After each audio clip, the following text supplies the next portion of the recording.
Welcome to Wednesday Night Live from the Basement. Here's your hosts, Rob, Daryl, and Joe. Hey, gentlemen. How you doing today? Good. And you? Doing all right. I'm battling a cold, so, I feel like 10 pounds of shit in a 5-pound bag, but, Exactly. I understand completely. It is what it is. We'll soldier through it, and hopefully my voice will stay with me the entire night. New intro, Trevor. Yes. It's just my channel intro, and then I added some stuff on it. So, yes, thank you for noticing. Richard, how you doing? Happy hump day. Mr. Man, how you doing? Welcome. Bonjour, all those in the chat so far. That's right. Hello to everyone. Welcome our special guest, John. How you doing, my friend? Hello. Good to be here. Glad to be here. Good. Ready to go. How's everybody's week going? Albums. Busy. John didn't do his homework, so he's going to be doing it as we're talking. I did part of my homework. There you go. Joe's busy gearing up for the first anniversary of the store sale. Correct. Yeah, that's on Saturday. So we're open Saturday. And I don't know. I think I've got another 400 albums to go out that I've cleaned and priced and got ready. And then I touched, I think, about 3,000 albums today between sorting them where they go and then moving them from bin to bin and stuff. So my hands are done. So I might, maybe the talking with my hands thing will either it'll help or it'll hurt. We'll see. But anyway, so yeah, looking forward to it. It'll be good. We've got some beverages from a local brewing company that's good supporters of. We sponsor their vinyl night on Tuesdays, and they're going to give us some stuff to give away, and we've got some prizes to give away. 10% off everything in the store, new, used, even the stuff that's only going out on day one. We're still going to have 10% off on it. So, cool. Yeah, it should be good. If you lived closer, I'd come and visit. Yeah, I know. I get that. So, lots of gear on sale too. So those looking, I shouldn't say nobody. I know that there are a few people from Saskatchewan that do watch us from time to time, but yeah, we've got turntables on sale and amplifiers on sale and Bowers and Wilkins speakers on sale and all that good stuff. So yeah, it should be good. It should be a fun Saturday, if nothing else. Very good. Yeah. What about you, Daryl? Other than being cold, how is it? Other than being cold, yeah, it's like the flip flop of like going from like plus 23 to minus 2. It's so weird up here. Yep. But other than that, I mean, I had BMS training at work today and tomorrow online. Like behavioral management. What to do if a kid throws a punch in your face? Oh, yeah, that kind of thing. It's two days of online training, and just I got to work from home for once, which is nice. Cool. But other than that, to start things off, this is kind of a sneak peek, but my birthday's coming up, and I ended up begging my wife to let me open my birthday gifts early, so I'll show it here right now. So my wife actually got me the Foo Fighters Essential nice album. That's so cool. It's a double, and she wasn't sure if I would like it because she's never really heard me listen to the Foo Fighters too much. So this has got everything I need. Like I probably won't buy another Foo Fighters album, but nice to get an early birthday present, I suppose. Oh yeah, I always wanted to like the Foo Fighters, but I didn't like their albums. But I have that set right there, and it was perfect. I love that thing all the way through. Yeah, I'm a big Foo Fighters fan, so I like the albums. But yeah, if you're just the casual fan and enjoy their stuff, there's a couple of different versions of not that album, but there's a different greatest hits type of thing, and that one's pretty good. The one that Daryl went on. So, yeah, and as the night progresses, I'm going to kind of do what Rob did last week. I'll be paying attention to the Leafs score. Although I will say, you guys out west, I mean, that Winnipeg Jets game the other night was probably the most epic game of hockey I've ever seen. Absolutely. I would have liked to have seen that one. I wasn't watching. I am a hockey fan to a certain extent. I don't have a specific team, and if I did, it'd probably be Calgary. And well, they haven't really done anything forever. But Yeah, it's one of those that a guy should have been watching. I mean, you watch it in replay and it's still pretty freaking exciting, but to have seen that live, and especially if you were there, that would have been insane. It's 1-1 for the Leafs game for anyone that cares. I don't care, so. You moved. I was sticking up for your team last week. Come on.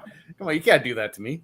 Well, listen, I wish them the best. I'm not going rah, rah, rah, but they're playing you have to admit, though, they're playing one of the dirtiest teams in the NHL right now. I mean, absolutely. Everything that's going on, like tonight's first period, they've crashed the goalie 3 times on purpose, including behind the net. It's bad enough that they took your starting goalie out in the last game. Yeah. So. Well, Bennett's playing, so the NHL said no suspension. Yeah, which is ridiculous. Richard, there is flights from Toronto to Regina, but that's a long way to go to buy some records. Yeah, the discounts aren't that good. No. So, yeah. And not that I don't want to go visit Joe. I do, but it ain't in the budget. Exactly. You didn't get your parcel yet, I don't think, did you? No, it is in transit. I think it's supposed to be like Monday or Tuesday, I believe. Yeah, hopefully, maybe before that, but good. Let's see. Let me check the tracking. Yeah, you can check the tracking number. Daryl, you've moved over, or did you move? What did you move? Did the bookshelf, did the record shelf move? What moved there? Yeah, so on this past weekend we had some friends over play euchre and had wings, and so I had to move the table that I usually use. I had to move it over to a different part of my my dining area or my record room. So this is the shelf that's behind me is like my A to J shelves. So this is the beginning of my records, and then up top is my 45s, and then behind me is the backyard where our kids' playground is. Excellent. The package arrived in Toronto at 5:15 this evening, Joe. So I might see it tomorrow, maybe Friday. Yeah, you might get it. Hopefully Friday for sure. So that's good. For sure. That's good. There's one in there that I got that you got as well, and I listened to it last night. It's very good. I enjoyed it. Okay. Different. It's a little different, but I enjoyed it. So cool. Yeah. Speaking of ordering, I managed to remember I've been talking about that Record Store Day Harem Scarum album. Yeah. I ordered it from a place in Ottawa, and it was free shipping. Excellent. So it was $41 for the record with free shipping. That's good. That's good. Yeah, that's good. But here's the kicker: Canada Post. Those idiots better not go on strike before I get it. Right? Yeah, exactly. Shit. Twice in 6 months. I know. Trevor traveled 2,500 miles to buy records last week. Yeah, he was back in hometown Detroit. I saw the pictures, man. That's cool. Yeah, that would have been good. And a good show, I would imagine. It's probably a lot of the same set that I saw a couple of years ago now. But they, from what I understand, Trevor, it's been pretty decent. They sound like they're supposed to sound right now, so that's good. And hello, Tokyo Records style, Brian. Hey, Brian, how you doing? Brian, I watched the video you sent me where you reacted to all of my Tokyo vinyl tag things. That was great, man. I loved your thoughts on all of that. I was just watching it in my car, but I'll comment on it later. But that was awesome. And yes, we had an absolute blast hanging out with Brian last week.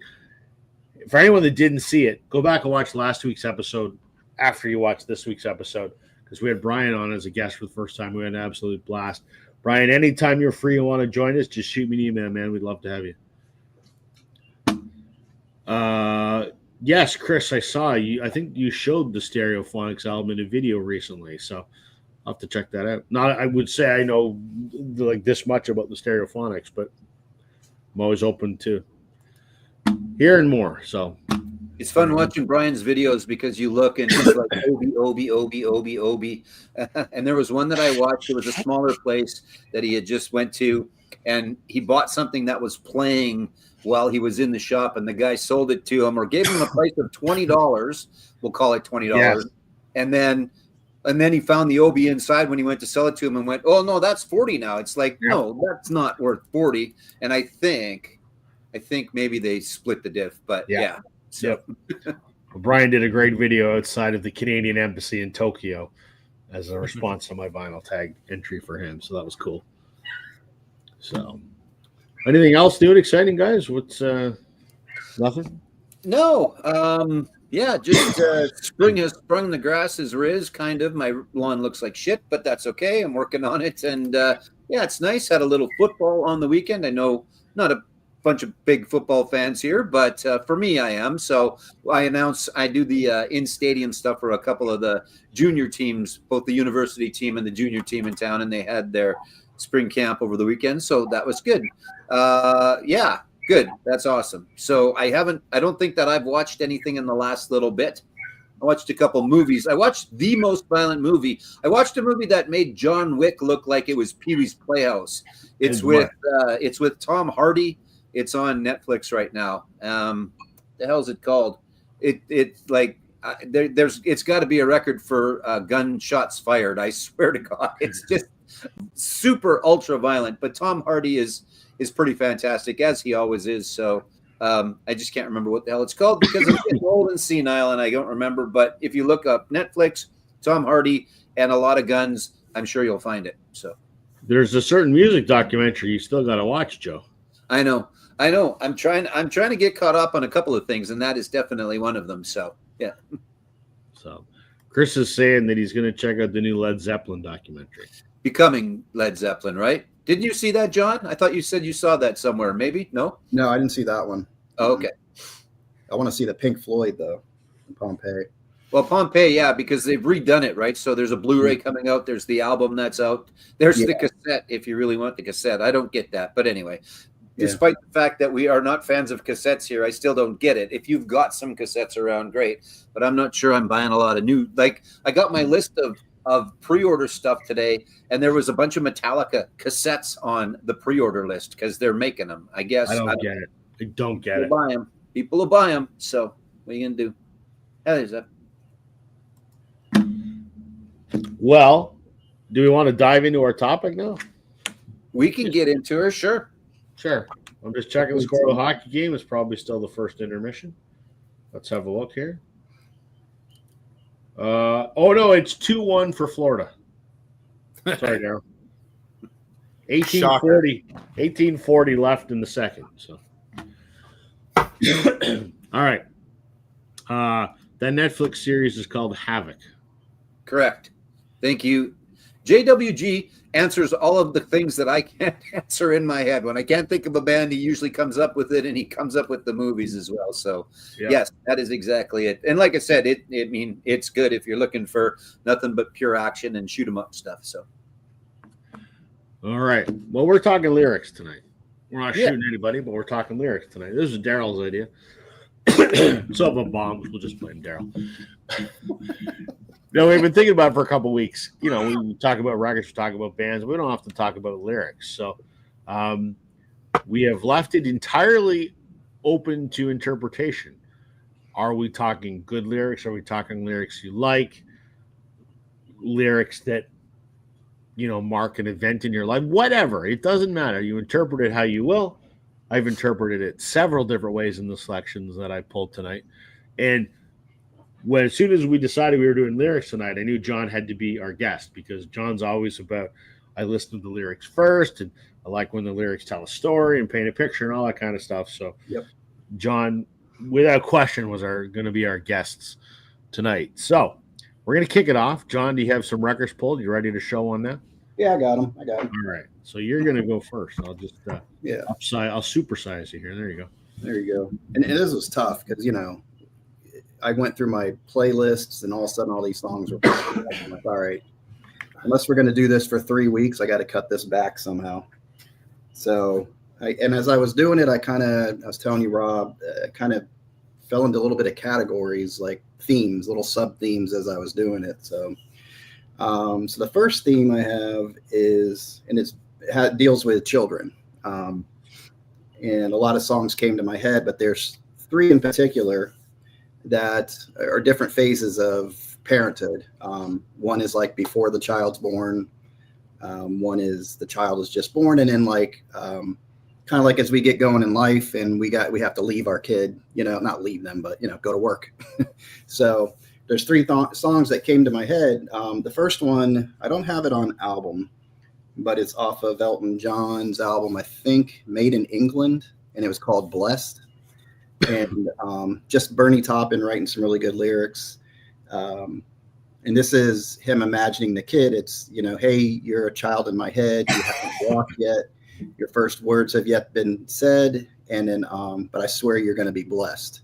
So it's all these kind of cool ideas of anticipation. So if you have children, you know what that's like. Like, wow, that first kid, you hear you're going to be a father or whatever. You're like, wow, you know, what's it going to be like? So that song sticks out. I like one of the lines too. It's like, I need you before I'm too old. Because here's Elton having kids in his 50s, 60s at this point, to having to hold, to walk and watch you grow. And I know you'll be blessed. So it's kind of a cool thing. And then the next one that kind of came to mind with that is a really cool one off of this first Elton John album called The Greatest Discovery. And I just love the lyrics. If you've never heard the song, it's kind of cool how it builds up, because it starts with this little boy and he's peering out with tiny eyes. He's got grubby hands.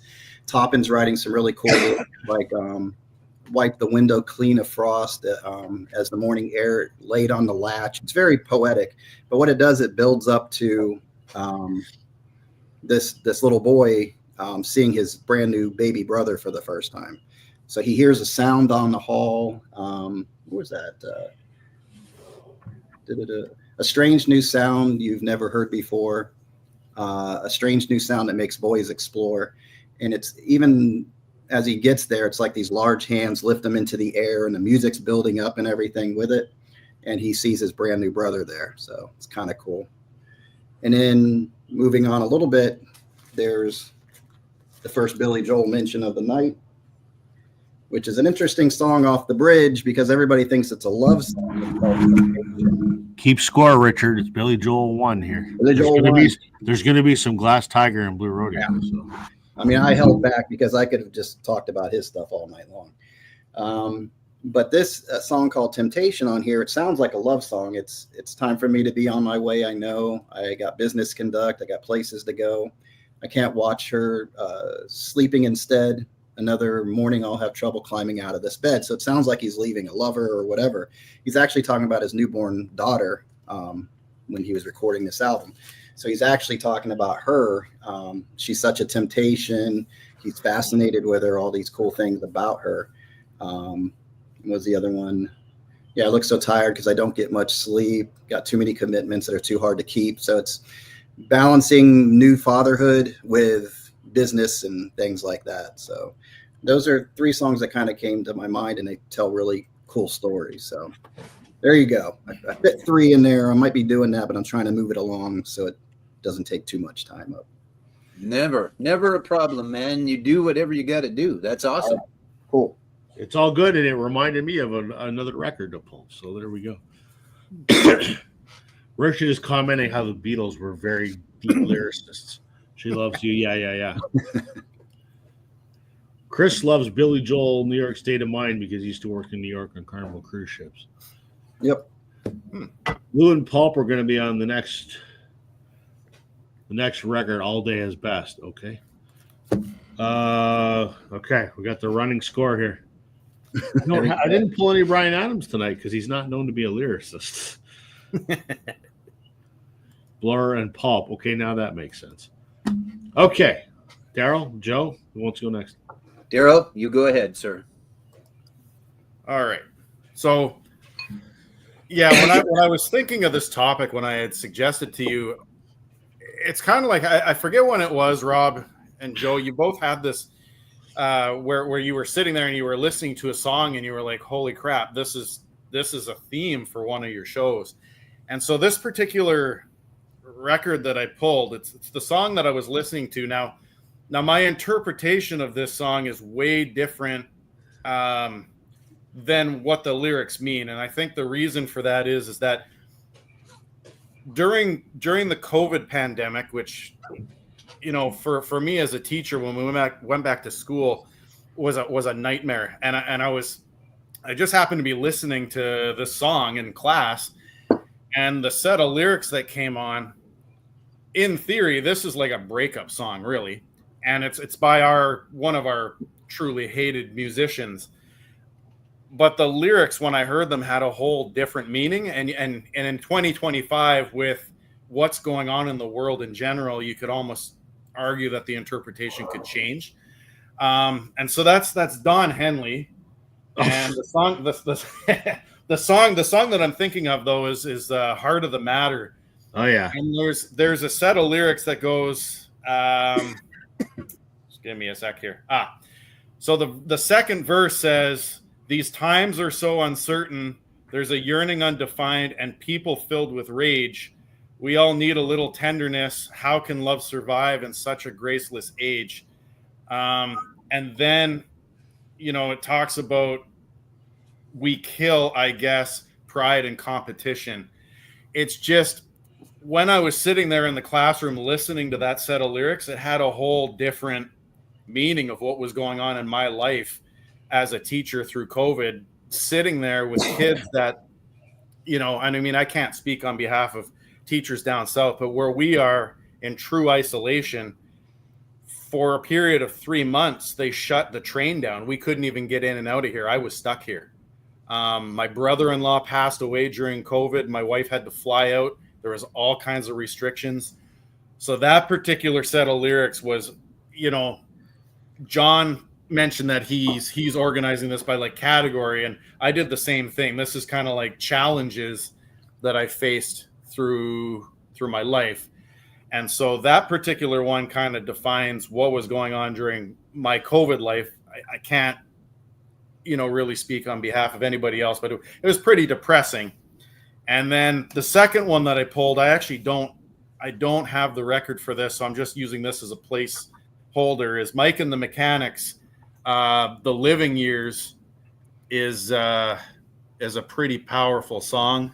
Mm-hmm. And there's a whole pile of lyrics that I could have pulled from this one. But I think the set of lines that always kills me on this song, and I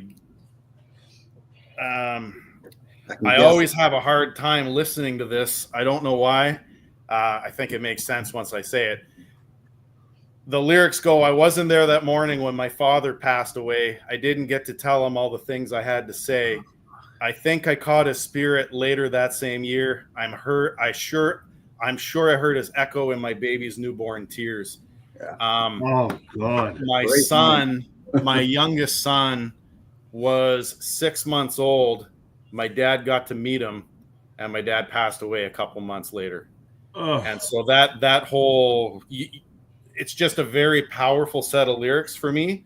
And I try not to listen to that song too often, but when it does come on, there's always that challenge of, I wish my dad was still here. I wish he could have met my kids, or at least the two younger ones, for a longer period of time, So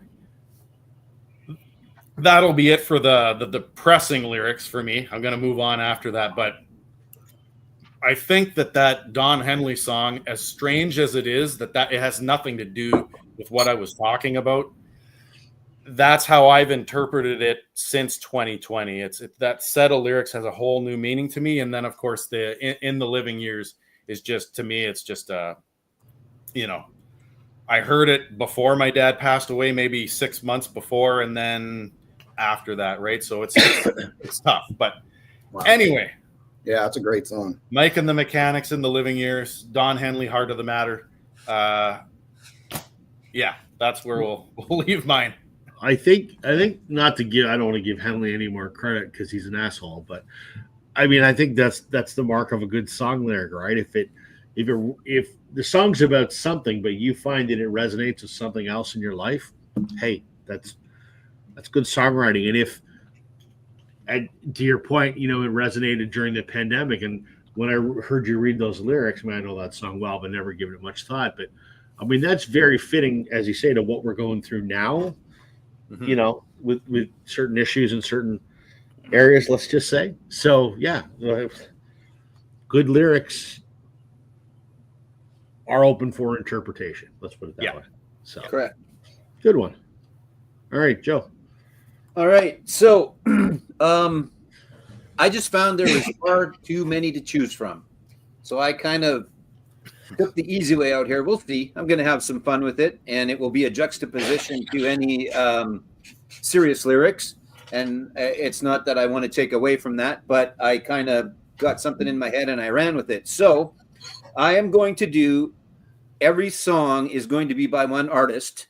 And the first one is, I bought my first 6-string. I bought it at the 5 and Dime. Oh, there it is. Played it while my fingers bled. It was the summer of '69. Update the score, Richard. I'm just kidding. That's the only one I've got from him. But I am going to do all one band. But you can put up one Bryan Adams. But the are you excited that he just announced his new album today? Roll with the Punches. No. Oh, okay. I got to hear it. Again, just to clarify, I do not hate Bryan Adams. I am tired of Bryan Adams. At least summer of '69. There's a few songs. There's a bunch of songs that I don't mind hearing. I never sit down and purposely put his albums on. And if I spun one today just for you.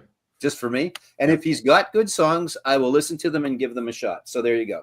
So I am actually going to do one artist, and it's going to be a little bit of fun for me because this is a band that I've listened to forever. It's not the band you're thinking of. It's that band. It's AC/DC, and we're going to start off with one of my favorites. And you can say Bon Scott was a good lyricist, or you could say he was not. I mean, it's not going to be deep. It's all going to be about sex and drugs and rock and roll for the most part, but I think it'll be a little bit of fun. So anyway, first up is going to be from this one, and it's Touch Too Much. So it was one of those nights where you turned out the lights and everything comes into view. So I'm not exactly sure what you're looking for there, but you could kind of think about it. And then as well, from that same song, she had the face of an angel, smiling with sin, a body of Venus with arms. So I think we kind of know where he was going with the first part. Dealing with danger, stroking my skin, let the thunder and lightning start. So the last album that Bon was on, some of the last lyrics that he wrote, Angus and Malcolm were always writing the music for, but it was a lot of Bon Scott and then Brian Johnson as well. So there's my first offering, a little AC/DC and A Touch Too Much from Highway to Hell. All right. Very good. Okay. I got to do one before I do my first pick, because this relates to one that John showed. I only have the Beatles cover of it. They covered Memphis, Tennessee, which is a Chuck Berry song. And John made me think of it. I've always loved this song. Johnny Rivers had the more famous version of it. But John was talking about how the guy's in bed with someone and, you think it's a lover, but it's actually his kid. Well, that's Memphis, Tennessee. It's about this guy that's trying to get in touch with this girl that called him. And you listen all the way through the end of the song and you find out Marie is only 8 years old. Information, please help me get in touch with her in Memphis, Tennessee. So for the entire song, you think this guy's trying to get in touch with a long lost girlfriend or a mistress or whatever. Turns out it's his daughter that he's separated from. I just think it's a smart lyrical device. Nothing deep about the song, but I've always loved the song for that reason. It kind of relates to what John showed. Yeah, that's cool. It would have had a whole nother meaning if it was Jerry Lee Lewis singing it, though. Well, It would have. touche. Nothing like a song with a good twist at the end. Yeah, that's cool. This was when Daryl said lyrics. This is the one that popped into my head. I think this might be maybe one of the best lyrical songs that I own. This is Dawes from their album Nothing Is Wrong, which came out, I think, in 2011. They have a song in here called $1 Million Bill. And in this song, it's kind of a slow... It's reflectionary, it's longing or whatever. It's about a relationship that has ended, but the guy still, has feelings for the woman. And I'll quote one of the lyrics. It says, "When it hits me that she's gone, I think I'll run for president and get my face put on the $1 million bill. So when these rich men that she wants show her ways that they can take care of her, I'll have found a way to be there with her still." And there's another verse about how he wants to be the moon so that he can always shine down on her. Just he's letting her go, but he always wants to be sort of be with her in spirit, so to speak. I just think an absolutely brilliantly written song is very melodic. It's just a beautiful song and some of the best lyrics I've ever heard. There you go. Very nice. And probably no one's heard it. So,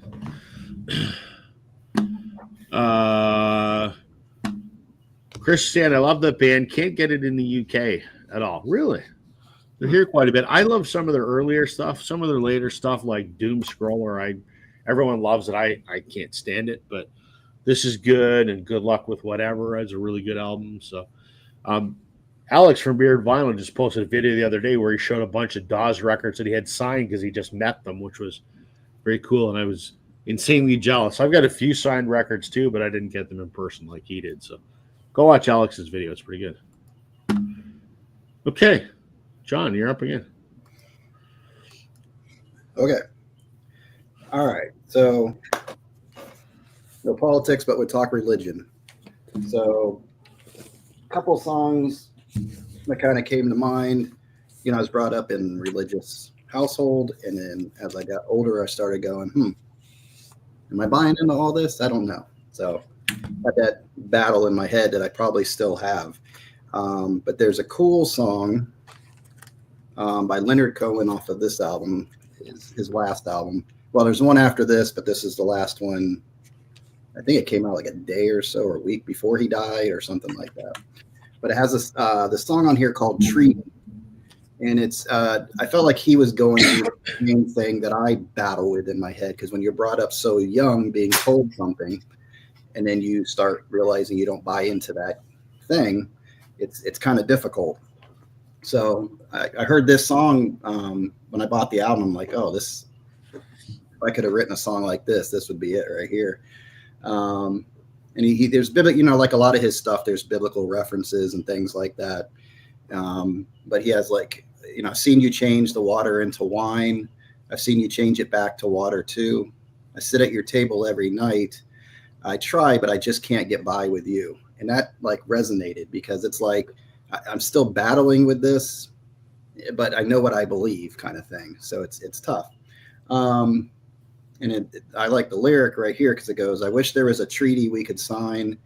I don't care who takes this bloody hill. I'm angry and I'm tired all the time.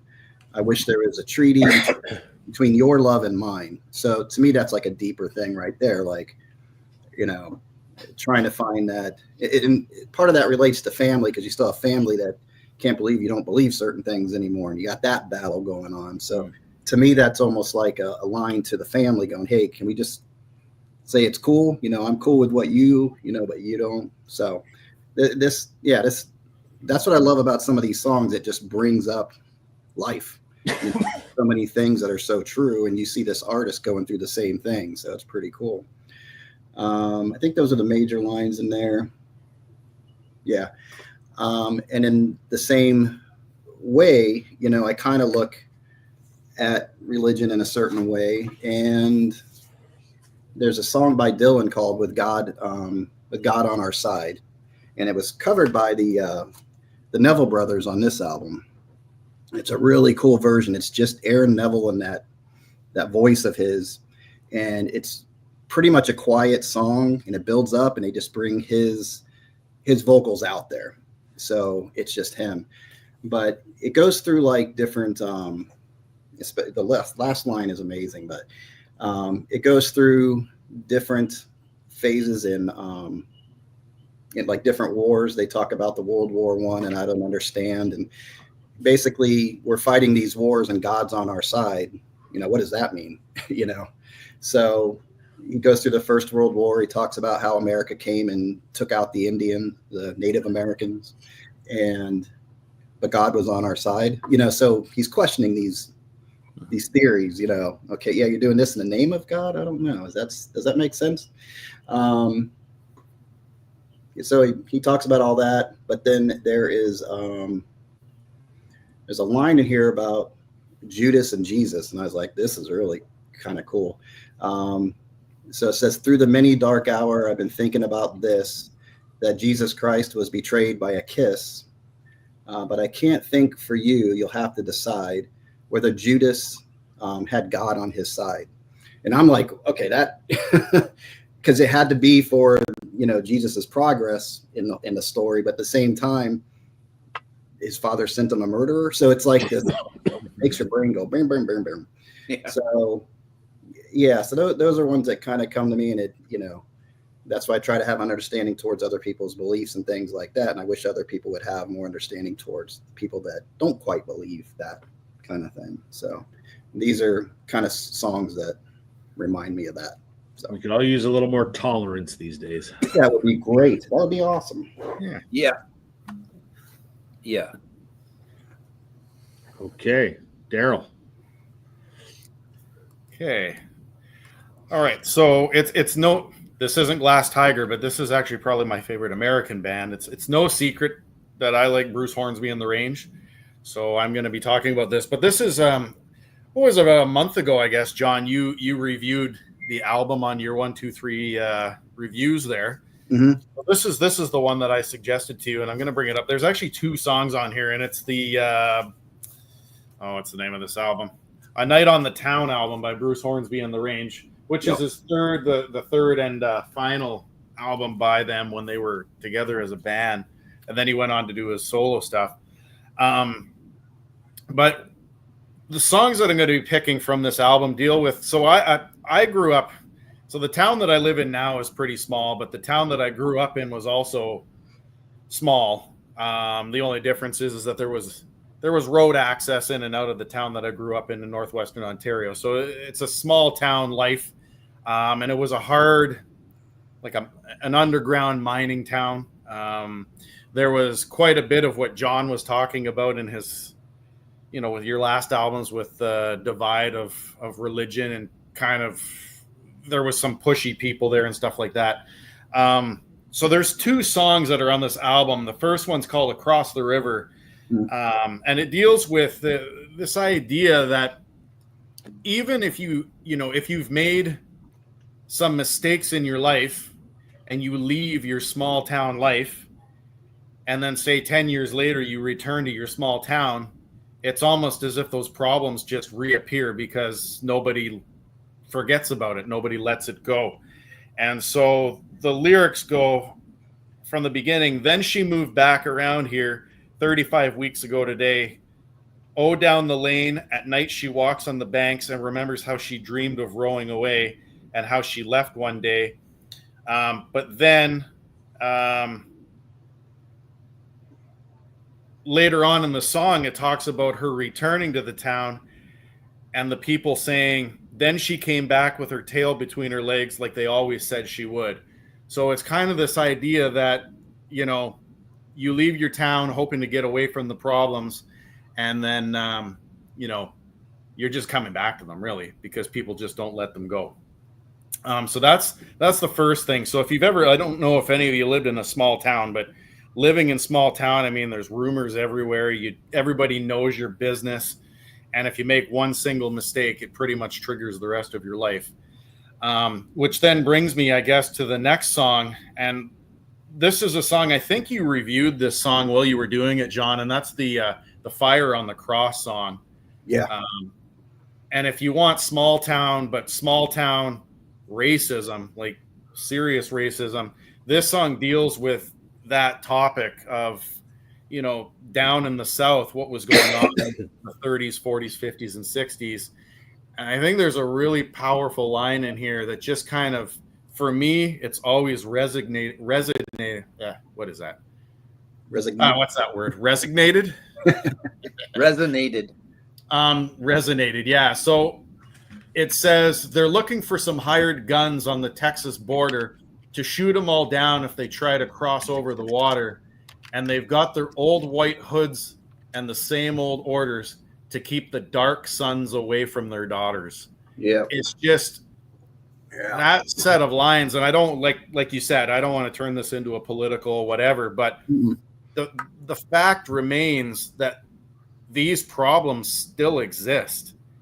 And these laws were abolished close to 200 years ago, and it's still going on. And I think that that's kind of the point that Bruce Hornsby was trying to make. And I think, we talk about Dylan and we talk about a few others. I think Bruce Hornsby is up there with some of the best lyrics that you'll ever read and you'll ever hear.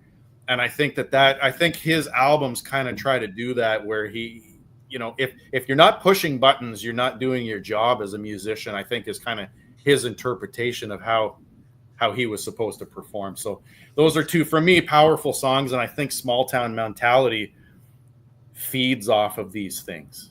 Yeah. And for me growing up, I had to get out of the town that I lived in for those specific reasons. I mean, I'm the oldest of 4 siblings, and some of the things that my younger sisters did that basically ran them out of town, I mean, it's not fair to them, and it's just a stupid mentality from a small town. So there you go. That's what I got from Bruce Hornsby. When you hold up that album cover, it's much, the album, I don't want to say darker, but a lot of the material is much darker than that album cover. Yeah. The album cover would suggest that this is like some kind of a party album, like on the town. But yeah, the lyrics on there is deep stuff in there, a lot of the songs. Yeah. Yep. All right, Joe. Okay, I'm sticking with my theme. It was going to be Bruce Springsteen, and there would have been a lot of great things to choose from. But then again, I couldn't narrow it down.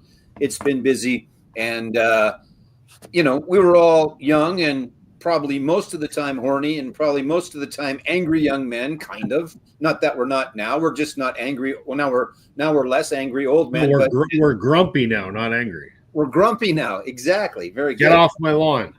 That's right, you damn kids. Hey, you kids, get off my lawn. I told my own kid to get off my lawn today. Yeah. It wouldn't matter if people walked on my lawn. It's so shitty anyway. Regardless of that, that's not why we're here. Joe's gardening tips.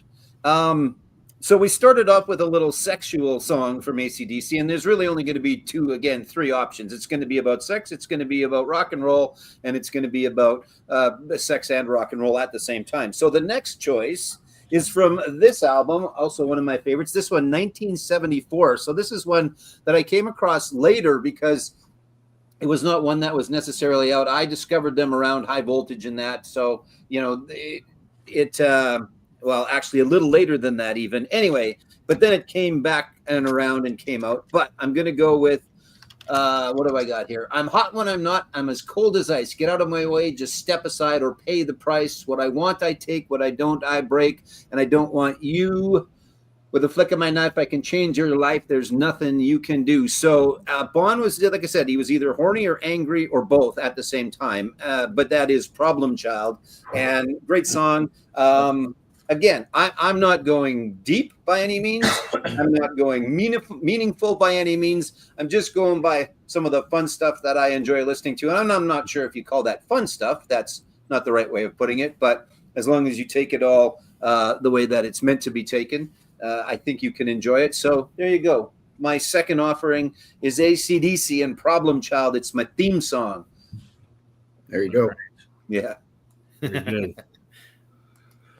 Trevor, it's not perfectly manicured. I'd give it like an 8 out of 10. I wish it was better. It's not quite golf course quality, but it's all right. Okay. The second song I thought of instantly when I heard the word lyrics was the song that made me listen to lyrics to begin with, American Pie by Don McLean, because it's a fascinating song. It's a very long song, and it paints a lot of pictures, and it's open to interpretation. Yes, it's about the day the music died, of course. But when you get down to a lot of the verses, I mean, Don's never come out and said what anything specifically references, but, I was just fascinated as a teenager when I heard this, because there was no internet, so you couldn't Google what something meant. And my dad's like, well, it's about the day the music died, but, this verse might be about this. And I dove deep into this song back when I was, 13 or 14 or whatever, and was just always fascinated with it. I sort of figured out what I think most of the lyrics mean, but doesn't mean I'm right. But just one of the most lyrically fascinating songs because it's so open to interpretation. So I actually remember going and looking up the word levee because I knew what a Chevy was, but I wasn't exactly sure where he was going, the levee. So I actually remember having to look up levee. So I think that's the mark of a good song if it makes you go and figure out a little bit about what they're talking about, right? So, like, I think, I mean, one of the first things I remember is, there's the verse about while the sergeants played a marching tune and the jesters on a sideline in a cast. I'm like, sergeants played a marching tune. Is that about the Beatles and Sergeant Pepper? Which it probably is. And it's a Dylan reference in there too. This sideline in a cast, that's Dylan after his motorcycle accident when he was laid up in Woodstock. And he was like, oh, that's really cool. That's probably what those mean. What does this other stuff mean? And I was just fascinated with that song back in the day. So, all right. And of course, the sequel to that song was "We Didn't Start the Fire." There you go.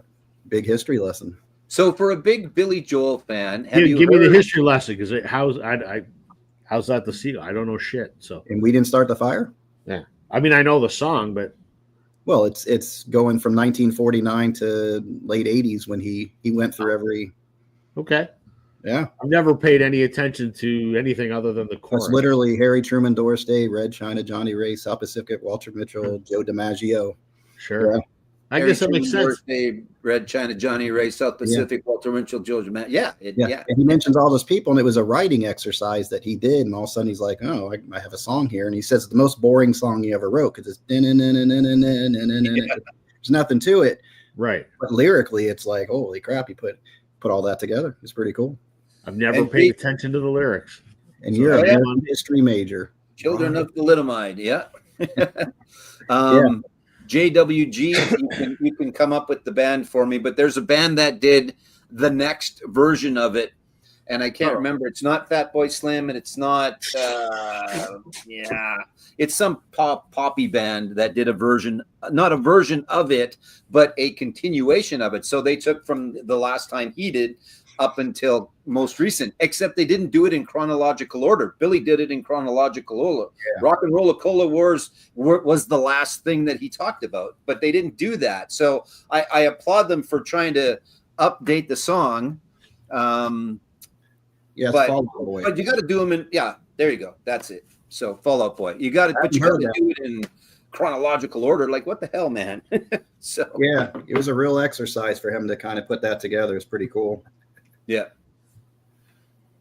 And I'd like to say, I don't know if I could, but I'm almost positive I could probably recite most of that. I might get like about 90%, I think. So yeah, he says when he's doing it in concert, he looks out at an audience person because he's watching somebody's mouth go. You miss one line in that, the whole ball of yarn unravels. Yeah, it's crazy. Yeah. Sorry, Rob, I didn't mean to interrupt you there. No, it's all good. I just, now that since John mentioned that, Billy Joel's in the lead here.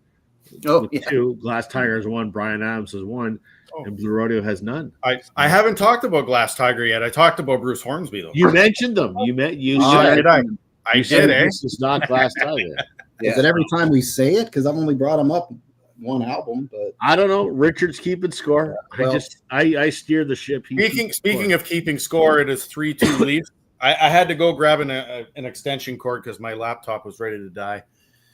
That's probably why my wife was just screaming upstairs. So I think the scoring system should not just be a casual mention, but we actually talked about a Billy Joel song. So I think that's why he gets a point. It's got to be more than just the name. So, Richard, you got to update the score and take Glass Tiger off of there. It's got to be back to 0. No. Yeah. Okay. Because we just mentioned it in passing. So, all right. Okay. Where the hell are we at now? Did I just go? All right. So it's John's turn. Yeah, you did. Yeah. And I'm trying to get him out of my head because I was doing all these videos because it just happened to be his birthday coming up on Friday. So I'm like, I'm going to do videos. And I did that. Sam had me talked about the world's hardest Billy Joel quiz or whatever. So that was kind of fun. That was pretty cool.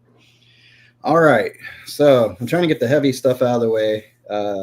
So this is loss in life. Jesus. I'll try to keep it. So the first one, it was off. It's interesting because it was Clapton, and Tears in Heaven, but there's another song that he wrote around the same time, and it first showed up on this album And this was like a weird departure of his music, very electronic and sounding, but it's grown on me a little bit what he was doing. He said he set out to make like the darkest album out there, and this is after his son's death and everything, and he's going through a period of time. So there's a song on here, and it was performed during the recording of Unplugged, and it's called Circus. And I don't know if you're familiar with the background of that one. I think that one's even more heartbreaking than Tears in Heaven, you know. So I don't know if you know the story behind it, but the night before his son passed away, they went to the circus in New York. And then, you know, he brought him home, and that was the end of that. But he captured it in this song. He's like little man with his eyes on fire and his smile so bright. In his hands are the toys you gave to fill his heart with delight. So he's setting up this nice picture, you know. Oh, God. And in the ring stands a circus clown holding up a knife. Now, I think that's kind of, why is the clown holding up a knife? So it's kind of nightmarish at the same time to me. I'm like, this, have you ever seen a clown hold a knife in a circus ring? Just Pennywise, but other than that. Yeah. Right. Right out of a Stephen King book. Yeah. And the next line is, what you see and what you will hear will last you the rest of your life. So I'm like, damn. I mean, Clapton's not a good lyricist, but he nailed it pretty good here. I don't know if he had help, but yeah, it's sad. It's so sad. There ain't no easy way around. All your friends gather around because the circus left town. But to me, that's like, oh my God. Wow. You know, it's like, man, you know, he really captured that moment and put it in words, you know. So yeah, that's that song. This new Unplugged that's going to come out this week or whatever. There's a expanded edition of Unplugged. Tell me more. Coming out this week. It's a third album, so it's stuff that wasn't released with the original album. Really? That's coming out this week, yeah. I didn't know that. And it includes the song Circus on it. So Oh shit, I better buy that. yeah. Damn And it. I like the acoustic version. I had a bootleg of it, so I know what the acoustic version sounded like compared to this one. So it's good. So in the same vein of that, you have, you know, Tears in Heaven. Everybody knows the background of that, you know. And it's interesting that ended up being more like on a movie soundtrack, but I think it was a way for him to get those demons out and start writing, you know.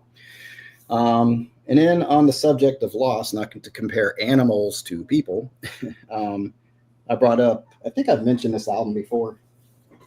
It's off of Chris Stapleton's, not the last album, but the one before, called Starting Over. And there's a song on here called Maggie's Song. And I was, you know, I'm listening to these songs today and I'm going down the freaking road bubbling like a stupid baby because this song is so like, God, he nailed it. And you know where you kind of know where it's going and you don't want it to when you're listening to it because nobody just writes a song about their dog. You know, it's got to go somewhere. So, but it starts off, the first line is, let me tell you a story about an old friend of mine, you know, and that puts it in perspective because these, you know, animals are like, yeah, they're family, they're friends, you know. So found her in a shopping cart in a parking lot and little fuzzy pup, and they brought her home. Oh, it's all, you know. I'm like, oh no, I don't want to know where this is going. You know. So then it goes into, yeah, it's the chorus is run Maggie run with the heart of a rebel child. You can be free as just as you are wild. So it's pretty cool. And then it brings in the kids. He's talking about the kids and their relationship with the dog and how the dog ran around the farm and protected them and chased the squirrels and all that. I'm like, all right, here we go. It's coming. And then he gets into a line where it was raining on a Monday. It was raining on a Monday, the day that Maggie died. So he comes in and just punches you in the gut. He's like, yep, she died. You know, and he goes into like her legs weren't working, all this. I'm like, oh my God, dude, you're killing me. You know, so I'm like, he just brings you down. But what he kind of brings it back in the last verse, you know, he talks about where he buried her and all that stuff. But he put, where's that line? Oh, he had a revelation as the tractor dug a hole. I can tell you right now that a dog has a soul. So I'm like, okay, he gave a little bit of comfort there, a little bit of, you know, realization, you know. And so it just goes back into the chorus. So I thought that was just a really, I don't know if I've ever heard a song about a dog that freaking is like so like touching, he just captured his pet, and I think he played this song in his truck or something before the album came out, and his kids heard it and they didn't realize the dog had already died. So there was a lot of explaining to do. And there's a little story behind that too. So yeah, they're like, what, it's everybody's bawling in the truck. So yeah, I think that's the beauty of it. If you're, you as guys, you kind of hold everything in and you get a song like this that says, nope, here, we're going to pull the string and you're done. So sometimes you need a song to kind of help you just unload a little bit. So yeah, but note to any singer-songwriters out there: write us a song where they go and they get the puppy, and then they potty train the puppy, and then they go for a walk, and that's it. And then we'll just make the rest up after that, because we know what happens. But let's talk about the good stuff at the beginning, which you said he does as well. But. Right? Yeah, and it's very nice. It's a very nice story, and I think Dr. Demento, he just beat him right to the punch. Didn't tell you anything about the puppy. He just says dead puppies aren't much fun. Yeah, exactly. They just lay there in the hall. They don't come when you call. Yeah. So. Tell you what, though, if that Chris Stapleton kid practices guitar, he might be pretty good. Yeah, he might. I've heard he's getting better. Yeah, he's awesome live too. I saw him a while ago now, and he's pretty fantastic. His voice holds up, and just you get fantastic solos, and it's really good live if you get a chance to see him. He's great. Yeah, I just missed him about a year ago. Hopefully he comes back around. Yeah. When you were talking about that song, Maggie, it reminds me of that song from the 70s, that Wildfire song by Michael Martin Murphy, I think it is, with the pony that gets lost in a snowstorm. And I can't remember if the kids lost the pony or if they rescued it, but it's a pretty sad song. Just the way he goes about talking about it too. Yeah. How pets and just animals in general, right? It's pretty emotional. Yep. Yeah. Yep. Okay. Daryl, lighten the mood a little bit. All right, Richard, are you ready to update the score here? Yeah, here we go. All right, here we go. Glass Tigers, Diamond Sun. So I talked about in the last couple of sets of lyrics there with that small town stuff, how I hated living in the small town. Well, how about when I left the big city to come to this town? And basically we left everything, right? Because I couldn't find a job down there and all that. You do what you got to do to do things for your family. And so we left the city where I was living and I moved up here. So I'm going to talk about Glass Tiger. This is the Diamond Sun album and the song, My Song. And, these aren't like super powerful lyrics or anything, but I think that verse number 2, it says, I've left it all behind me to travel the distant roads, so far from my homeland, so far from my shore. And I think that when I left the big city to come up here, I came up here on a 2-year plan, and I've been here for 20 years now. So we left everything, including property. We even paid for a rental unit just to store some of our stuff in. Think that we'd be back. Leaving the distant roads or whatever it is, we left everything. And we've caused a lot of flack amongst our family members. Why haven't we moved back and stuff? But at the same time, this song is really, it's Celtic.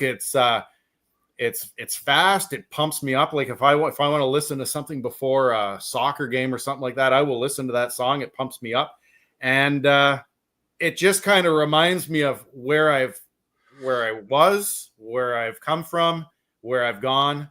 Would I like to go back? Every time we drive back to Windsor, Ontario, that song reminds me of being back in Windsor, right? So what is your town or your song, right? So yeah, just something simple like that.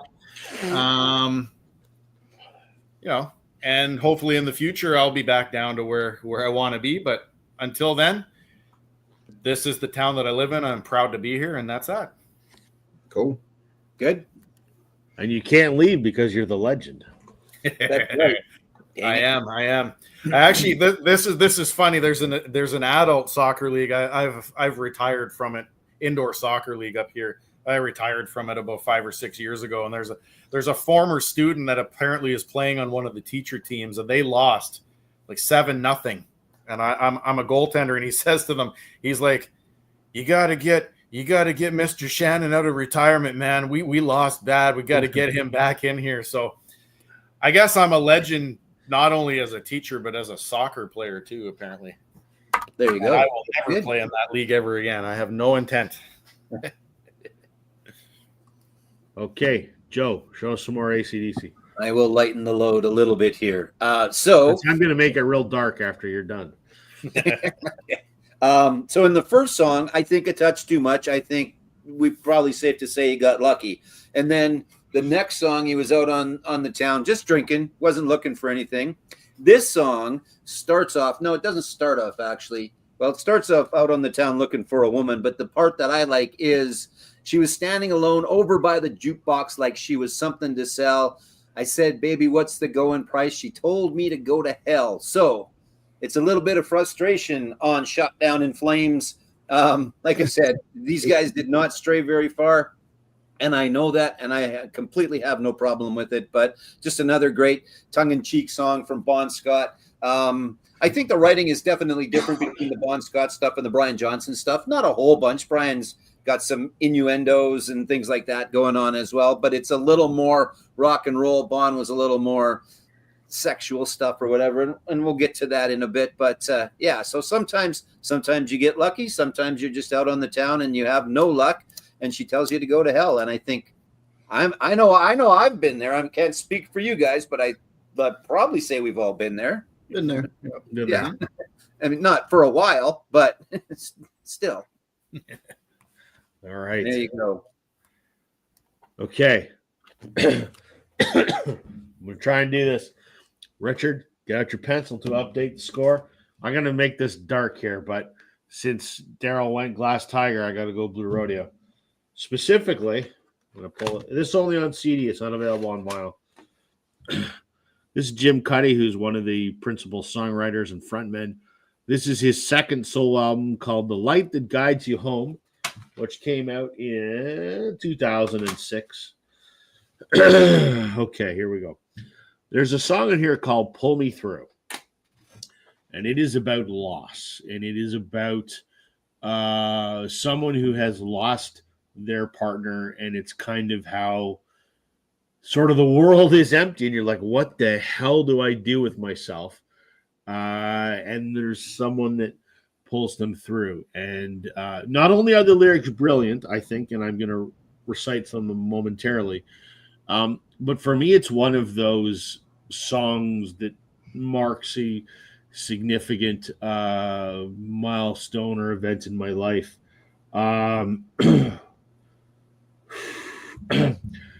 My dad died 7 days before my wedding, unexpectedly. And that was 16 years ago, and I still have a lot of trouble with it. But we went on with the wedding anyway because Dad would have wanted it that way. And, you know, too many plans to reschedule. So we went ahead with the wedding, and it was a happy day and one of the saddest days of my life in equal measure. So my mom and I had to dance, you know, at the start of the reception, you know, the groom and mother dance. And I picked this song because my mom and I were going through the worst thing in our life, but we were sort of there to pull each other through it. So the first verse just goes, there's papers scattered on the lawn, birds up on the line. There's letters left unopened here. That never is the time. There's messages I should return and people I should call. I'm tripping over echoes left lying in the hall. There's a light comes through the darkness slowly to my eyes. I can fall back here forever. I just never realized.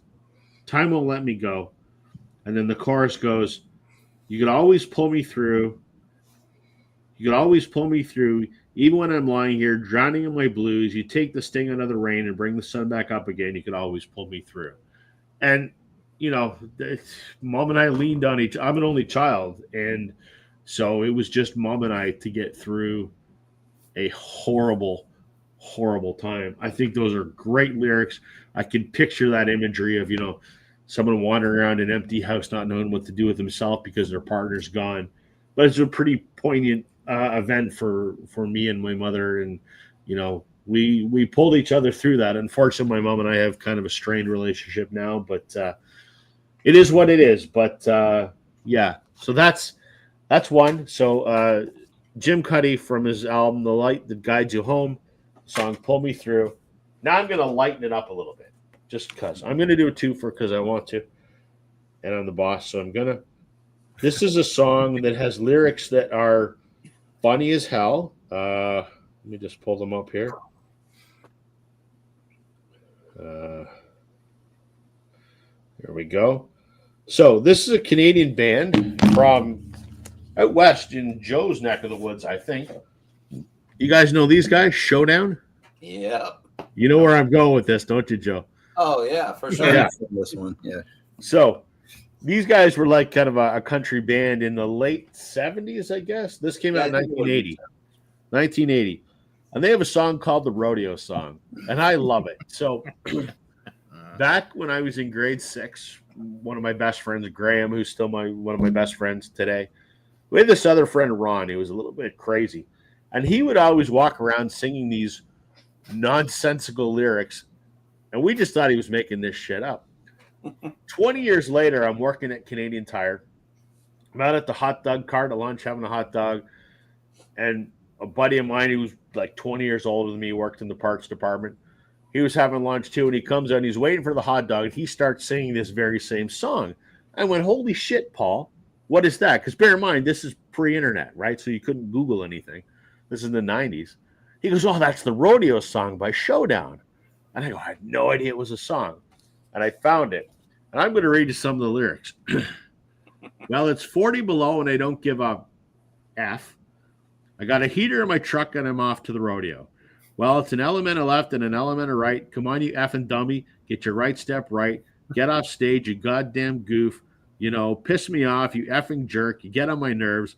Here comes Johnny with his pecker in his hand. He's a one-ball man and he's off to the rodeo. Yeah. What a great song. I mean, Joe, doesn't everyone know that song up here, Joe? Yeah. Oh, yeah. That's another one that I could probably sing most of, if not all of it. So, right. Because of course, young, impressionable 16, 15-year-old at the time when it first came out, imagine just all of a sudden that coming out. But that's a great story to realize, like, oh shit, that's a song. He wasn't just making that stuff up. So, right. We just thought our crazy friend was making some dumb shit up, but clearly they did not. So that's a fun song. So I had to lighten the mood there. I didn't want to carry on with such a dark. No, that's good. That's good. I'll give you. I don't know why it happens, and maybe if there's a psychologist out there, they can fill me in. But more mornings, often than not, I wake up to the lyrics with the half-finished bottles of inspiration lie like ghosts in my room. I wake up and I'm getting there. In my head. It's in my pile. I don't know why. I mean, it's a great song, but I wake up in the morning and I wasn't dreaming of it or whatever, but it's one that pops in my head a lot. So it's funny that you should say that because that was the second record that I instantly thought of. So stay tuned on that. I didn't mean to steal that. It's just when you talked about him, I don't know why. I love that lyric. It comes up in my head. Like I wake up in the morning, I kind of sit on the bed and it's just in there. I don't know why, but So here's the current score now. Billy Joel 2. Brian Adams. It should be BR, not BO. Blue Rodeo, Glass Tiger, Brian Adams, 1 each. So there's more there. Apparently, Richard wants to see Donny Osmond's Puppy Love. We should talk about that. Apparently, I know exactly where it is. If you like, Richard, I can go over there and grab it. So you don't have to. It's okay. No. Thanks, Brian. You know what? I don't know that anyone wants to see me get weepy, but when I did my Vinyl Community contest a couple years ago, and I've done several other videos, sort of along the same lines, it's one thing to talk about, so-and-so played drums, so-and-so produced. Who gives a shit? I love hearing the stories about why people connect with music, right? So I love hearing the stories about why a certain song reminds you of whatever or what a certain song means to somebody. So I love those stories. Maybe no one else gives a shit, but I enjoy that. So, I don't mind sharing stories like that. So music's a powerful tool, right? And it helps you get through things. So 100%. Very much so. Yep. So, okay. That means we're back around to John again. Okay, so before I bring it down again, let's get some inspiration going. All right. Hopefully, it's not bringing anything down. I'm just trying to like touch on different subjects and stuff. So, just trying to make a little light of things. So 2 songs that kind of come to mind for like sort of inspiration, even though the video for one of these songs is just like, where'd it go? So the first one, I don't know if you've heard of Andra Day. No. She kind of, this album kind of fell in the vein of like Amy Winehouse sound, that retro sound with a lot of orchestration and things like that. And she did the Billie Holiday story, and she did all of Billie Holiday's. She sang all the songs. So I have another album. So just really good album. If you haven't checked it out and you like that Amy Winehouse kind of thing, check her out. But there's a song you might have heard because it got a lot of play. It was called Rise Up. And the video is like very touching because it's inspirational because it has it's like when you're broken down and tired of living life on the merry-go-round and you can't find the fighter, but I see you and we're gonna walk it out. We're gonna work it out and move mountains. We're gonna walk it out and move mountains. And then the chorus is, I'll rise up, I'll rise like the day, rise up, rise unafraid. And you have this big chorus, vocals backing her up. So it's very, moving in a way. So it's just talking about if you're broken down, whatever, it's going to be all right. We'll figure it out. We'll get through it. And in the video, which is pretty interesting, it's a lady and she's able-bodied and her boyfriend, spouse, whatever, looks like he has a military background or something, but he is in a chair and she's his caregiver. So you see her taking care of him, and then they go out in public. And it's interesting how they shot the video because they were like, you see people looking over, you get one stare and it's, you see her helping him with the chair. And then another is a guy kind of walking by, looking at her, noticing she's attractive, so it kind of plays on that a little bit, but she's taking care of him. So I just think it's a cool, if you're feeling kind of down, you put this song on and you just feel a little bit better. There's another one I like to put on too. I don't have the album. I think it's off of the Higher Love album, Steve Winwood. No, that's not it. Back in the High Life was the album. But Higher Love. I mean, that song is like, it just gets, I never really thought about the lyrics before, but there was one day, I don't know if I heard a slow down version of it or something, but it's just saying, think about it. There must be a higher love, and that can mean anything to you, whatever that is. Down in the heart or hidden in the stars above. I think that's kind of cool. Without it, life is wasted time. Look inside your heart and I'll look inside mine. So it's kumbaya stuff, but it's good. It's important to kind of, and I wish more of the world kind of thought like this, Yeah. And then what was it? Things look bad everywhere in this whole world. What is fair? We walk blind and we try to see, falling behind in what could be. And that's kind of cool too. So it's just Bring Me a Higher Love. You guys know that. I'm sure you know the song. And it's just one of those songs that played and I never really paid attention to it. And then you get older and you kind of listen to things and you go, oh, he's actually kind of saying something here, So those are the 2 songs I think about for inspiration. And Rob, I don't know where Rob is, but I got on a little bit of a Winwood kick the other night. So it was Ark of a Diver and then it was that album as well.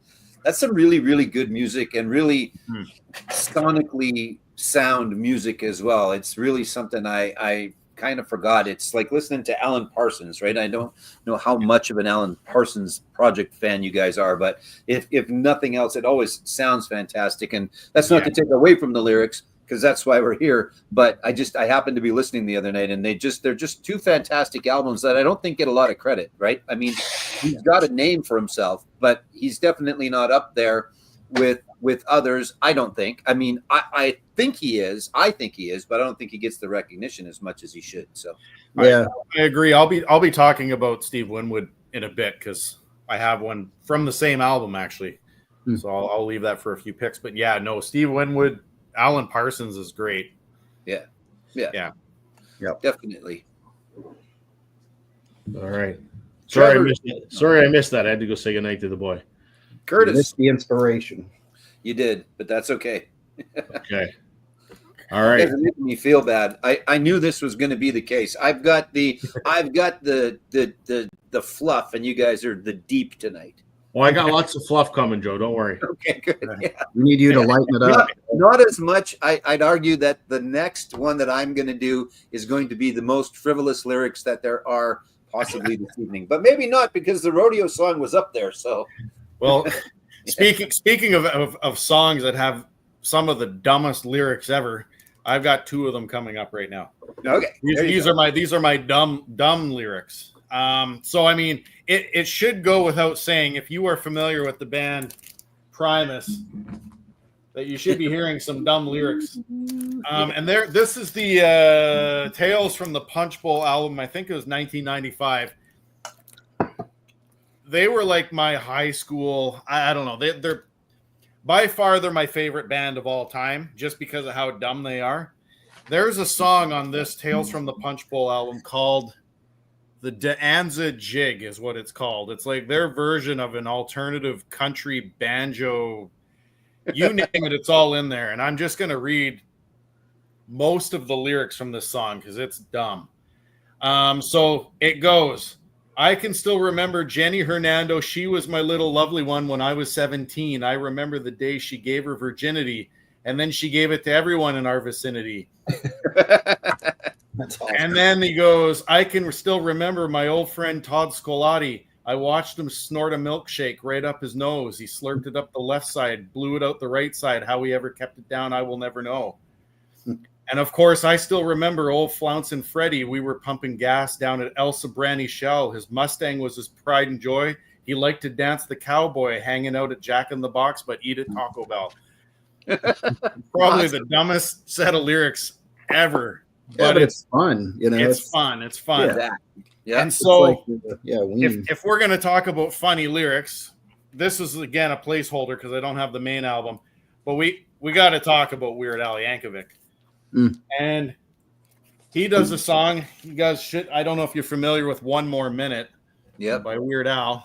And there is a set of lines in it, and I mean he does it to that like old 1950s doo-wop style. I think it is how it's supposed to be. But One More Minute, it's a breakup song, I guess you would call it. And he goes, so I pulled your name out of my Rolodex, and I tore all your pictures in two, and I burned down the malt shop where we used to go just because it reminds me of you. Just isn't there so stupid, but if you want to go comedy with brilliant lyrics, I mean, Weird Al, it doesn't get any funnier than that, really. Isn't there also near the end, I'd rather lick 1,000 toilets in New York Grand Central Station and razor blades than spend 1 more minute with you? It's that. Yeah. It goes, I'd rather jump naked on a huge pile of thumbtacks or stick my nostrils together with crazy glue. I'd rather dive into a swimming pool filled with double-edged razor blades. One more minute with you. What song is that based off of? Because it's just his version of a doo-wop song, but it's not a parody. It's his own lyrics. Yeah. Well, I know he changed the lyrics. So I was wondering what song because he always copies. I think that's just an original. I don't think. Yeah, it's an original. That's an original. Oh, wow. Yeah. Okay. Yeah. The video is pretty good too because it's him kind of just lamenting and going along. So there's not a lot to it, but it's pretty good. I used to play that. That was kind of I'd play the really, really fast song before last call, and then I'd play that song just to kind of get their last call in the bar, and then I'd play the ballad so everybody could get up and smooch on the dance floor. So yeah, that's a great song. Actually, I forgot about that song. I love that song. It's good. Okay, Joe. All right. So far, I've only had to pull 2 albums. That's another part of my method to my madness. But, there's some balls that are held for charity and some for fancy dress. But when they're held for pleasure, they're the balls that I like best, which is really just about going to a formal. That's all that is. It's like going to the levee. Really, he took the Chevy to the levee. It's a different kind of levee. That's all it is. But so, yeah. I mean, Bon had his tongue firmly planted in his cheek a number of times, but never more so, I don't think, than on that one. But and this really is a good album. You know, I could have picked something off of Dirty Deeds Done Dirt Cheap as well. So we're not going for, again, I'm not going for a super meaningful this evening, but I'm going for stuff that still makes us smile a little bit, I think, maybe, or at least I hope it's making us smile. That Big Balls song just every time I hear that song, there's just something about it that makes you go, I'm a 13-year-old boy again. Just exactly. Yep, that's exactly it. You put it on. Yep. That makes me think of the Chuck Berry song, My Ding-a-ling. My Ding-a-ling. Yeah. Caught me playing with My Ding-a-ling. Yeah. His only number one song, if you can believe. I believe that's bullshit. Are you serious? No, I'm serious. I don't quote me 100%, but I'm pretty sure that is the case, that was his only number one song. Yeah. Maybelline and Memphis Johnny and B. all of Good, that. rock and roll music. Really? Exactly. I think so. Kind of like, yeah, I again, you'd have to look it up, but that's well, the he way had all that I that remember it. competition. He had Elvis and all those guys to contend with, and yeah, My Ding-a-Ling, and it was a live version, was his own. Yeah. Wow, crazy. Gonna start playing with Moan Ding-a-ling. Yeah, that's another great song. Yeah, it's just fun. It's just fun. Right. Man. It's good. Absolutely. Yeah. Okay. I'm changing the order I'm doing things because I get to do this while Curtis is here. I've shown this album 100 times, and I'm going to show it 100 more because it's one of the best records ever made. And if you're sick of me talking about it, too bad. Too bad. Does this look familiar to anyone who watches my channel? Of course it should. Adam Baldwin. Yeah, I still gotta get a copy of that. It's a good album. I see it all the time in stores, and it's like $25. Never see it here. Well, yeah, you won't either. Yeah. Next time I see one, John, I'm going to pick it up and I'm going to send it to you. And Joe, you should have a copy of this too. I should. And Daryl should have a copy as well. What I love about this record, Adam's a rocker, guitar player for Matt Mays, and had several solo albums, but this one he went different. He did a folk record, and very inspired by Stan Rogers, which, unless you're into Canadian music, you don't even know who he is. But anyway, what I love about the lyrics of this album, this is a storyteller album, and it's hard, I think, to be a good storytelling songwriter because it's easier to make a good song, or it's easy to tell a good story that necessarily isn't a good song, if I'm making any sense. I think it's very hard to make a good song that is also a very good story. And Adam has done an absolutely incredible job on this record. There is 1, 2, 3, 4, 5, 6, 7, 8 songs on here. And they're it's all about life in Nova Scotia or the Maritimes. And it's the grittier side of life because it's a hard life out there, as I'm sure Curtis could attest to. And so these are either real stories about real people or events, or based on, tales of life out there. And what I love about this, every single one of these, I feel like I've been there. I've been to Halifax for one day in my life. I flew in the morning, flew out at night. But I feel like after listening to this, I feel like I've been there. So, there's a song in here called Gerald Burgess Racetrack Full Serve Auto Body. It is about a gas station. And he's talking about there's another gas station down the street and they do shitty work. So you should be getting your work done at Gerald Burgess. But it's more about the person that works there. Great song. The big, I guess, was a single. Causeway Road. It's about a guy. He calls him Danny Fingers in the song, but in real life, his name is Donnie, and he's actually Adam's neighbor, who he found out after he wrote the song. Him and his father and brother bought fishing vessels, and I think they were lobster fishing or something. And the brother's ship, they were sold kind of a defective vessel, and the ship sunk, and the brother died, and Donnie, or Danny in the song, tried to exact revenge upon the guy, and it did not go well. It's just, the stories are so good. Yeah. You feel like you're there. This is the lighthouse in Little Lorraine. It's actually only about 20 feet tall, but it makes it look a lot larger. But the story in that is based on a folktale about Americans that were running cocaine up to Canada and dumping them off vessels off the shore of Halifax. And that song is awesome, and it's so tragic at the end. The protagonist in the song is murdered by his uncle because his uncle thinks he's got, loose lips and has been telling folks what they're doing, and that's not the case, and it's tragic. And I know Curtis gets everything I'm talking about, because the stories that this is one of the best albums of my entire life. Yeah. It's amazing. The only songwriter I've heard that's a better storyteller is Gordon Lightfoot. There you go. Throwing that out there. So I got to say that gas station song cracks me up, because we've all been there. We've all been to the gas station with the jackass that's working there. I mean, you even talked about it last week with record store day, right? It's so funny that we've all had those experiences of mechanics that are just terrible. So just bring it down the road kind of thing, Yep. I'm going to do one more sort of in the same vein. And this is I don't know if anyone's heard of this guy or not. It's a guy who's been around for a while from New Jersey called Bruce Springsteen. I don't know if you guys are familiar with him or not. No. Well, you should listen to him. He's very good. He put out this album, Nebraska. I mean, there's a lot of stories on this one too, but this is my absolute favorite Springsteen song, and the song that made me go, holy shit, I need to listen to Bruce Springsteen, and that's Open All Night. But I mean, the same sort of holds true for pretty much this whole album, I think. Open All Night it's a 12-bar blues song, rock tempo, think sort of Chuck Berry kind of vibe, and it's literally about a guy fixing up a car and going on a midnight drive across New Jersey. I've never been to New Jersey. I don't know what it's like to drive down the New Jersey Turnpike at 2:00 in the morning when there's no other cars on the road. I have no idea. But I feel like I do when I listen to this song.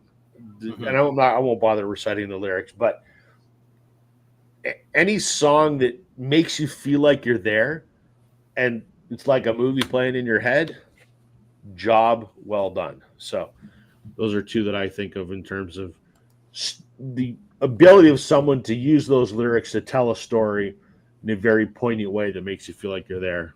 Yeah. I have a quick story. Yesterday at the shop, guy comes in, buys 3 Stan Rogers records because we had 3.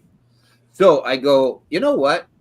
I mean, I didn't get into the whole thing that we do. I said, but my buddies and I do a show on Wednesday night on YouTube, and one of them showed this album because it was the one where Stan's on the cover, I think, just self-titled. And then the other one, the other buddy of mine that was on with us, there's a tribute concert held every year where he lives. And the guy goes, yeah, I know, I've been to that concert before. So it was like truly Canadian story. It's like me and this other Canadian and this other Canadian talking about this. And this fourth Canadian goes, oh, yeah, I've been there. I know that. That's why I'm buying the records. So, yeah. That's cool. Yeah. Curtis is saying such a great album in reference to the Adam Baldwin one.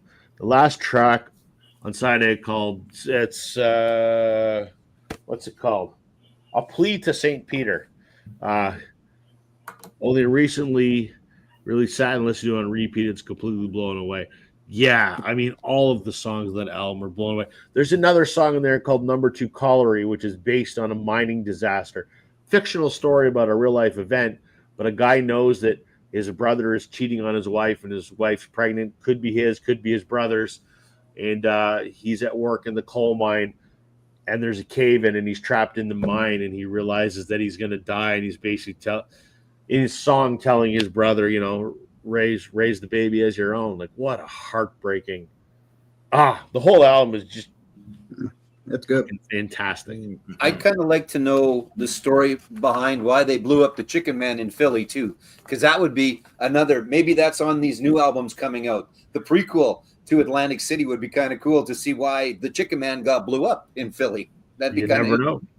Maybe we'll see. Hopefully that's the case. So, Alex, how you doing, man? About probably 45 minutes ago, I was talking about you. I plugged your video where you showed those signed Dawes records because I showed Nothing Is Wrong a few minutes ago and was talking about $1 Million Bill. So I told everyone they should check out your video. And yes, I'm incredibly jealous about some of those signed Dawes records. More so that you got to meet them. But, Okay. back to the top, John.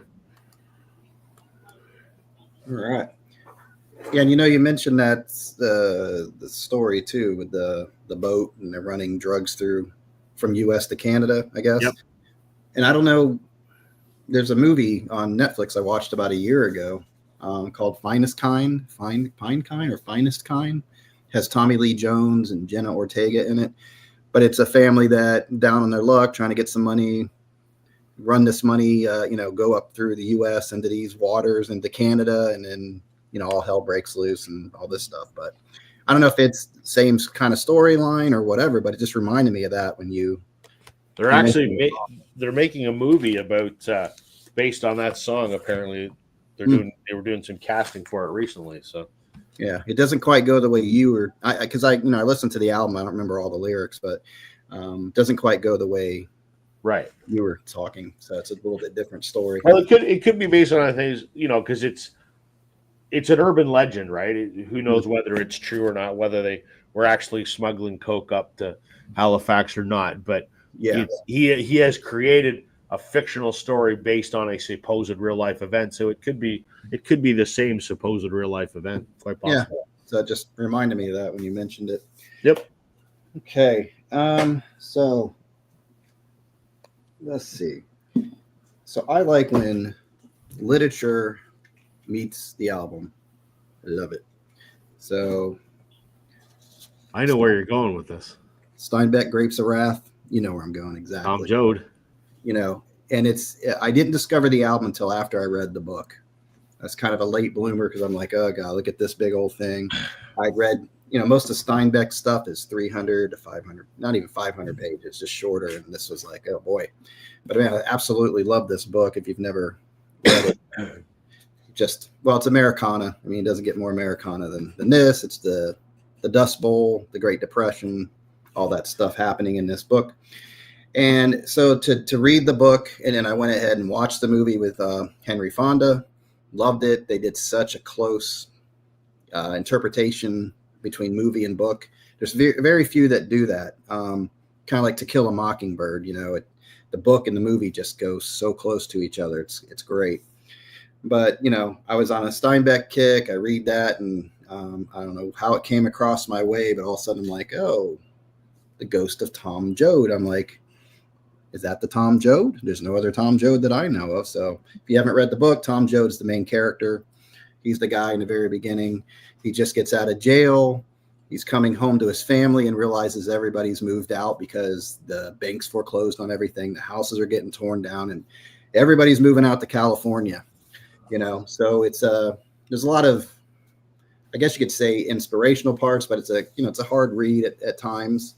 But the way Steinbeck tells the story, it's cool. But Springsteen just did a great job. This guy, after I read his biography or autobiography, I'm like, this guy's really,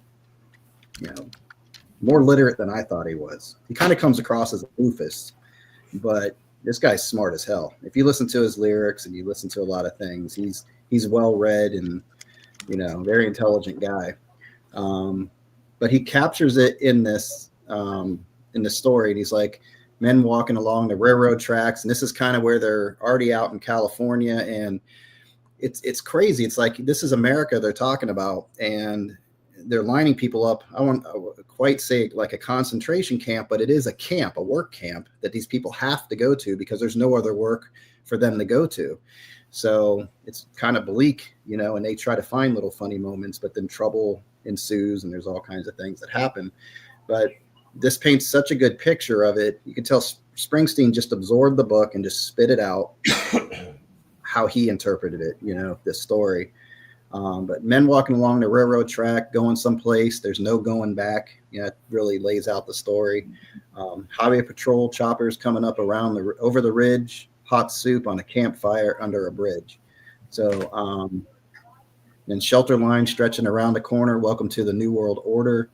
Families sleeping in the cars in the Southwest. No home, no job, no peace, no rest. It is an exhausting book because it just, people die along the way and all this stuff. You're like, my God, can these people catch a freaking break?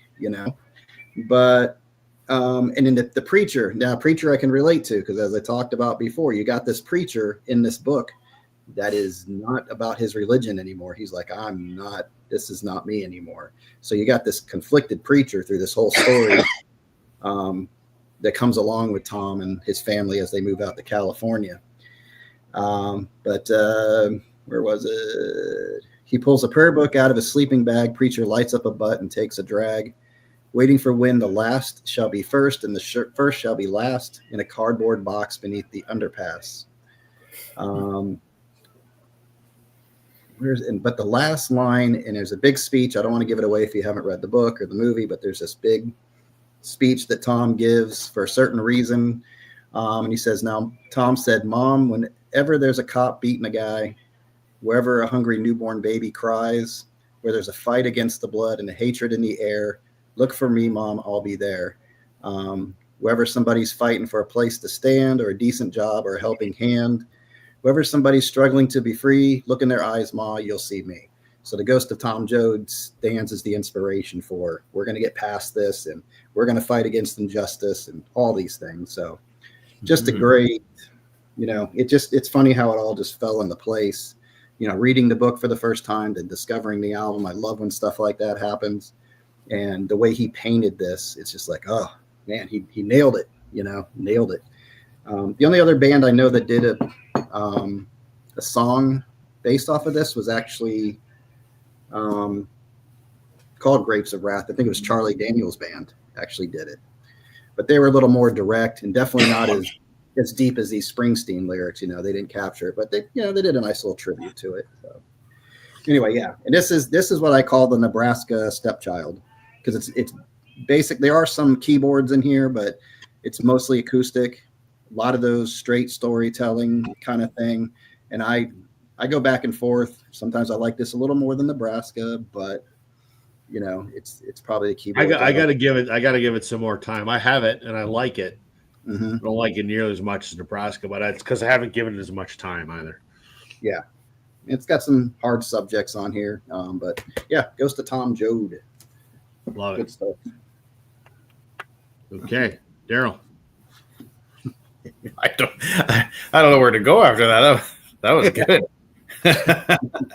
I guess Some more Glass Tiger. Yeah. Well, I'm gonna go to like some 60s weird stuff here. Well, I mean, one of it's weird and one of it's like thinky. So it's from the same album. I've shown this album before and we've kind of talked about it in different ways. Now, one of the songs that I'm going to talk about with the lyrics, I'm actually surprised because when this was released in 1969, I'm surprised this song based on the lyrics. And maybe it's because it wasn't a top 40 hit that there was no controversy over it. And I'll get to that in a second. But anyway, Zager and Evans, 2525, Exordium. What's the name of that?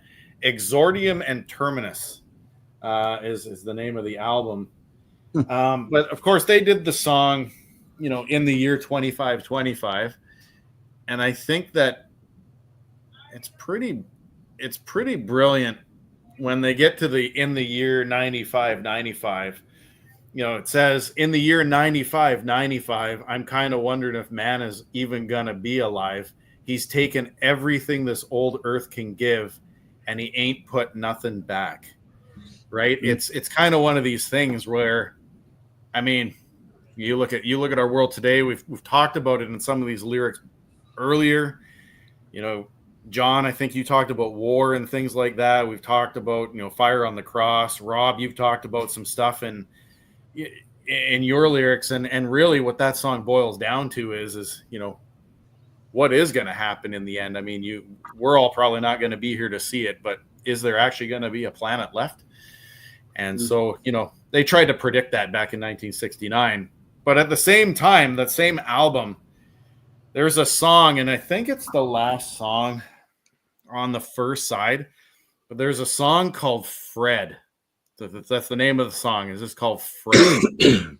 And the reason that I say that this song is controversial, at least in my mind, for 1969, is it's the only song I know of where the lyrics bring out almost like the making of a serial killer. It's really weird. So the first set of lyrics talk about this boy named Fred, and his daddy says he'll go to Yale, right? So they've already predicted this, but then it talks about when he reaches the age of 9, he killed a frog with a kitchen knife. He broke the wing of a noble bird.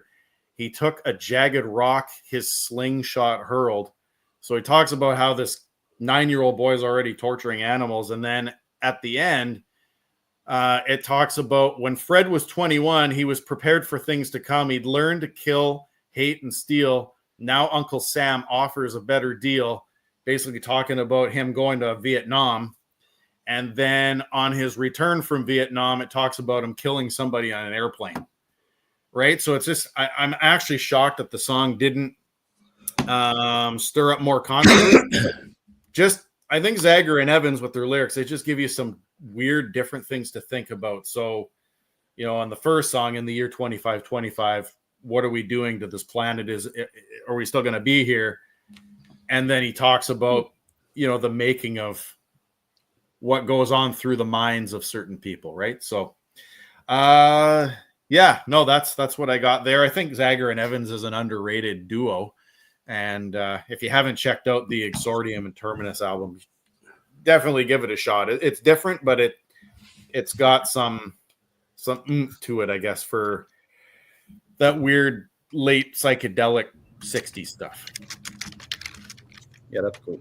I'm about to bring up something now that you mentioned that weirdness. So it just reminded me of another song. So I'm going to use that in my next round. Okay. Joe. Looking like a tramp, like a video vamp, Alex. It's coming up next, so stay tuned. Woman, can I be your man? In there. So I think it's safe to say there have been at least 1 billion songs written about the girl that they're going to and or the boy that they're after. But I think this might be, or at least to my knowledge, it is the only time that they they've called them not pretty, and they've also given out their measurements within the song. So it is, of course, she ain't exactly pretty, she ain't exactly small, 42, 39, 56. You could say she's got it all, and that, of course, is a whole lot of rosy. So I'm not sure if, and that almost sounds like Kardashian actual measurement. But anyway, it's a great song live. It's always one that they do. They've got the big blow up Rosie and they just have a really good time with it. So, but like I said, there's been a ton of songs written about the girl or wanting to get the girl or something along the lines of that. But I don't know that there's many that have actually said that she's not that pretty and, she's not that small. But Bond was interested anyway. It didn't really matter. So there you go. Reminds me of the song, She Ain't Pretty. She just looks that way. Mm-hmm. Who plays keyboards on that song? Actually, it's not him. I looked it up. He's on that album, but he's not on that song. Yeah. Yeah, but he is on Girl with a Problem, though. And nobody knows, and nobody but you and I know what the hell we're talking about. Exactly. Right now. Yeah. Exactly. Right. Yeah. I was watching Girl with a Problem by the Northern Pikes, and I forgot that Garth Hudson of the band is actually the keyboard player on that song. He's in the video. You can see him. He's playing the stand-up piano, and he's on a number of the songs. He's not on She Ain't Pretty. It's a different guy. But so I said to Rob, I said, I kind of forgot that Garth Hudson was on this album by the Northern Pikes. And he goes, I did not know that. So there you go. I need to get that record one of these days. That could have been a question for the game show. Damn it. Oh, well. I'll come up with something else. If you see that album come into your store, let me know. I will. That one's hard to find. The other ones are a little easier, but that one's hard to find. That they need to reissue, and then they really need to do a reissue of the one right after it as well. But anyway. Agreed. Yeah. Okay. Alex, I already had this pulled, not because you asked for it, but the next two I'm going to show are what I consider to be lyrics that are great. We all know them. We all sing them. But they don't make any goddamn sense. So, off of Hysteria, which is, fucking fantastic record, pour some sugar on me. I think we can all kind of figure out what that probably means. But let me just quote a few lyrics here, if I will. This is pure poetry, ladies and gentlemen. Yeah. Love is like a bomb, baby. Come and get it on. Living like a lover with a radar phone. Looking like a tramp, like a video vamp. Demolition woman, can I be your man? Razzle and dazzle a flash of little light, television lover, baby, go all night, sometime, anytime, sugar me sweet, little Miss Innocent, sugar me. We know what it's about, but I mean, some of those lyrics, though. I mean, what the hell's a radar phone? Do you guys know what a radar phone is? I'm looking it up. They refer to a cell phone. I always thought he was saying radar gun. Now that you say that, it's just stupid. You know what I hear it as now? I hear it as a red iPhone is what I hear now. Yeah. Which kind of now actually does make sense. But I mean, great song, right? Everybody knows the lyrics as soon as they hear it. But I mean, aside from a general thematic level, we know what it's about, but the lyrics don't make a hell of a lot of sense. But hey, it's got a little bit of a sweet tooth, you know. Right. So there's that one. And let me just pull up some lyrics for one more here. It's 100% stuck in my head now. So You're welcome. yeah, thank you. That's all right. That's okay. I'm looking up Demolition Woman. What is a Demolition Woman? What is she doing? Is her name Rosie? Maybe. She just sits on the building. You know, Jackson Brown, he sang about Rosie also. Yeah. Yep. She wears my ring. Hold on tight. Yeah. Same kind of idea. I don't even know what this song is about. The guy that wrote it doesn't even know what the song is about. But Noel Gallagher is famous for writing songs where he just puts words together that sound good. And the first one that came to mind, I love the song Champagne Supernova. I think maybe one of the best songs they ever wrote. But someday you will find me caught beneath this landslide in a champagne supernova in the sky. Someday you'll find me caught, or that part, wake up the dawn and ask her why.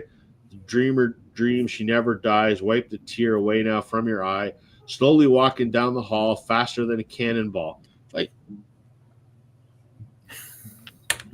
I don't know what it means. Well, it's very dreamy. It is. I like the cannonball reference though. You know, where we were. Obviously, he was high when he wrote it. I mean, the Oasis, were big. That's cool.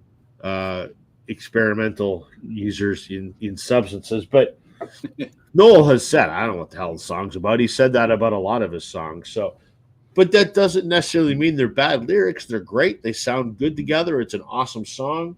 Yeah, that's cool. Don't know what the hell it's about, but the lyrics sound great. So yeah, where were you when he was getting high, Rob? Where were you? Exactly. I know I sound just like Joe Elliott. It's my, it's because I'm sick. I got that rock star singing voice now. So, yep. Is there Kiss more? has some especially cringe lyrics. I was hoping Joe was going to show some Kiss tonight. So you're not going to show us your love gun, man? Come on, let's see your love gun. No, we're sticking with AC/DC all the way through. Okay. I came up with a theme and I'm sticking with it. Do you have more Oasis to show? No, that's the only one I was going to show. That's funny. Don't Look Back in Anger is probably one of my favorite all time. I love that song. Love it. That's such a good song. Love Such it. a good song. Love it. Yeah. Love it. We're not going to talk about how there's a reunion and I don't have tickets. So No, we're not. we're not going to talk about that. Instead, we're going to let John talk about something else. All right, we're gonna get before John starts though. I just want to give an update. The Leafs won 4-3. God damn. Good. I'm cheering at this point. I'm cheering for whoever you guys are cheering for. So good job, Leafs. Good Leafs. Good go. Okay, so I want to see if you guys know these. Okay, so I'm gonna read some lyrics. Let me know what you think. This is the more goofy side of it. So this one is, dreamed I was an Eskimo, frozen wind began to blow. Under my boots and around my toes, the frost that bit the ground below. On the thing, boy, I'm getting a visitor. Anybody have any idea? Not a clue. I thought I did at first, but no, I don't. No clue. No, hold on. You always come in when I'm right. Here's her Grinch socks, just so you know. There's the Grinch. There's the Grinch's face, and she's about ready to fall over there. Okay. Okay. All right. Okay. Goodbye. Say bye, everybody. Bye. Hey, look what shirt she's wearing now. Look at that. Oh, there you go. Lock it up. Why would you torture your children like that, John? Yep. I did good. I didn't even dress her. That's awesome.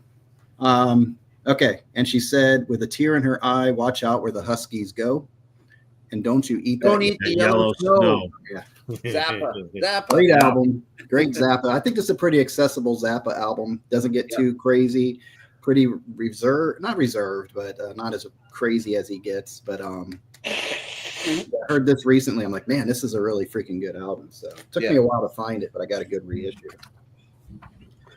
Okay, here we go. And you just reminded me, I think, Joe, you were just talking about it, and this kind of reminded me of this song. I don't have the album or the 45, but I always love the quirkiness of this song.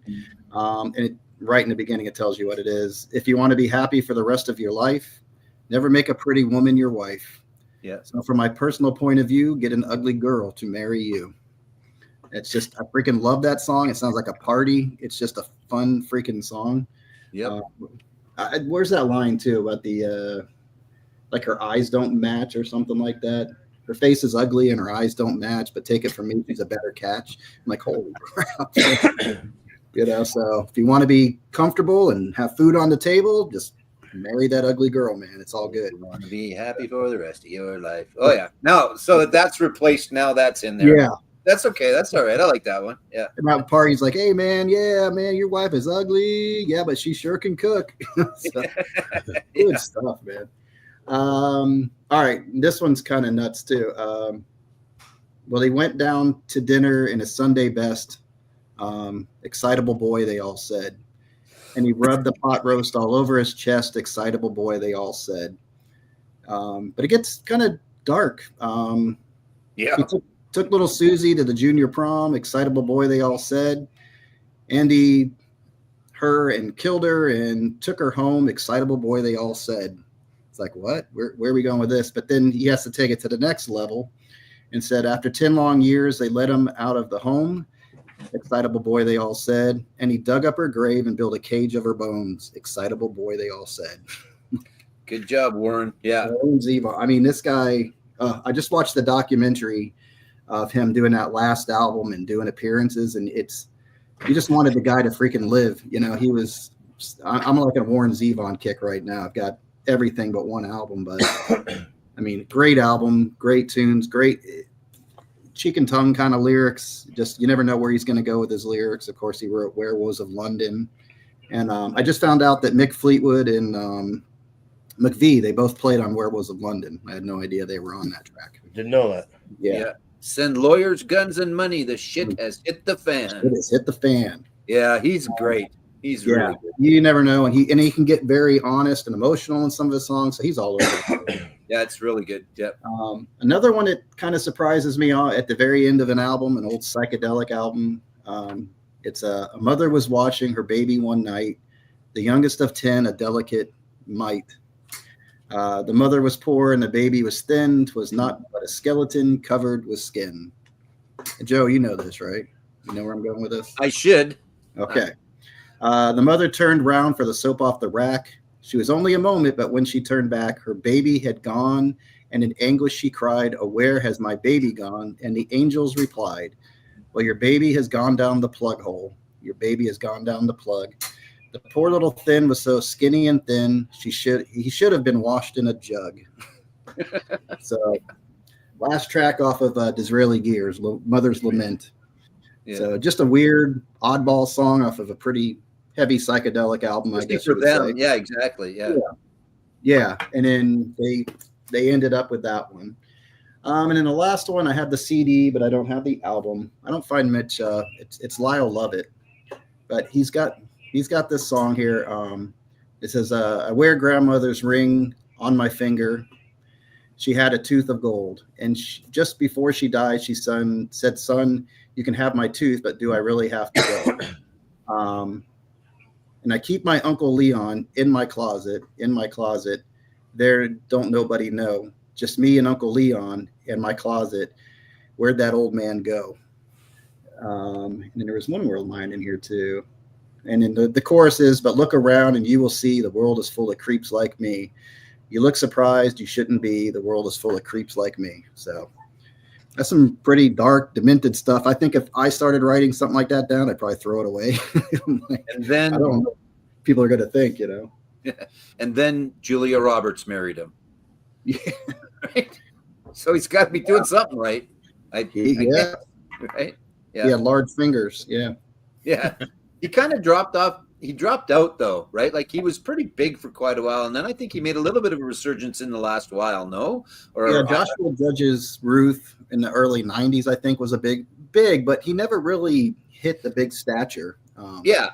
His name was always out there, but you're right. I don't think he ever got to where he was where everybody knew him. But he got pretty big for a while, and then, like I said, just went away or seemed to go away, but maybe not. Well, I don't know. So, I guess he had some success with that "Stand by Your Man" cover that he did, Tammy Wynette song, and then there was that other one, "Here I Am," I think, where he's mostly talking through the lyrics. That's another funny one too, where he's just kind of talking through it. I'll have another egg sandwich or something, and he then he goes into the chorus, but yeah, they didn't know where to put him because he was he's from Texas. He's a country guy, but he wasn't like falling with the Garth Brooks of the day. He was staying traditional country, but then he threw a lot of horns in there and in the big band, of course. So he was a whole nother creature. Yeah.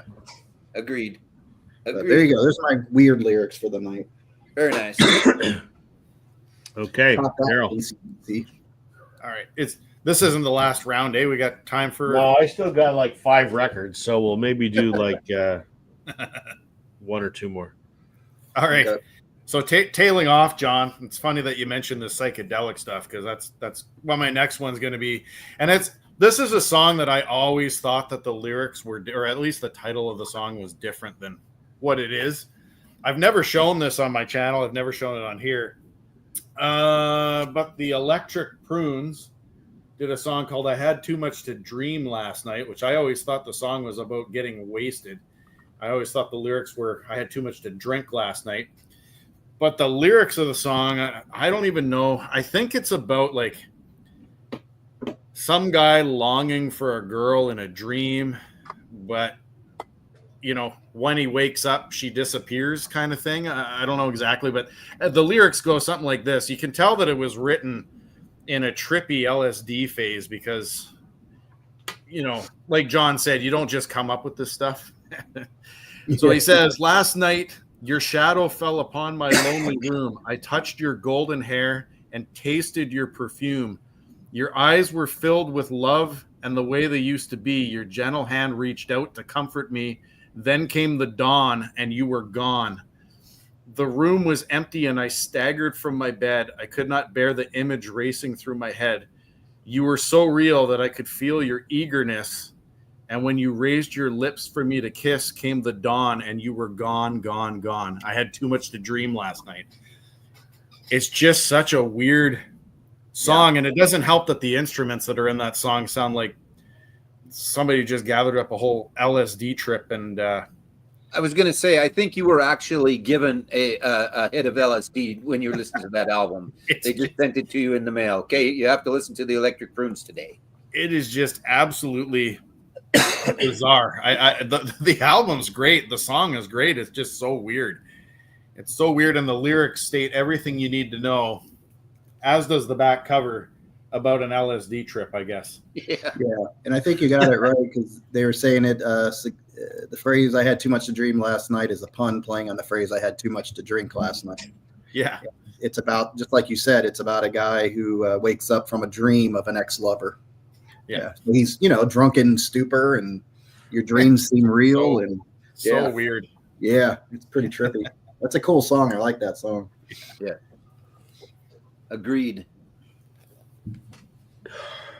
Sorry, you caught me mid-yawn there. I apologize. Not that you're bored me, just I didn't sleep last night because I'm sick. So I apologize. Too much talking about dreaming. I think we should vote on whether the shirt counts because I think the shirt should count personally. Because your daughter walked in with a Billy Joel shirt, so does that count towards the score? I think it did. All right, add it to the score, Richard. There you go. All right, up next, sticking with my theme, I've got 9 Lives, Cat's Eyes, Abusing Every One of Them, and Running Wild, which I think is actually pretty good. Like I said, these are all fairly superficial lyrics, but you know where Brian was going with that, and it's from Back in Black. So, we've all been there again where we've pushed it a little far and we've used up one of our 9 lives, but we keep coming back and we keep running wild. So nothing deep, nothing special. Just I thought that was a good one from them. I thought for sure if you were going to show that album, you were going to do "Shook Me All Night Long." There's a lot, right? So I could have just done basically. I could have just talked about the lyrics and everything from Highway to Hell, and then just did everything on Back in Black as well. But there isn't any more superficial lyrics than that, right? There is not. She told me to come, but I was already there. Pretty straightforward. Yeah, exactly. So I think it's not about getting groceries. Yeah. Wasn't it originally about a car though? And they were like, "Dude, you can't be singing about cars. You got to sing about chicks." So they twisted the lyrics a little bit. So they changed it up a little bit. She was a fast machine. She kept her engine clean. Yeah, that's right. Must be it. Yeah, exactly. Mm-hmm. So, yep. Okay, I'm going to do 2 here.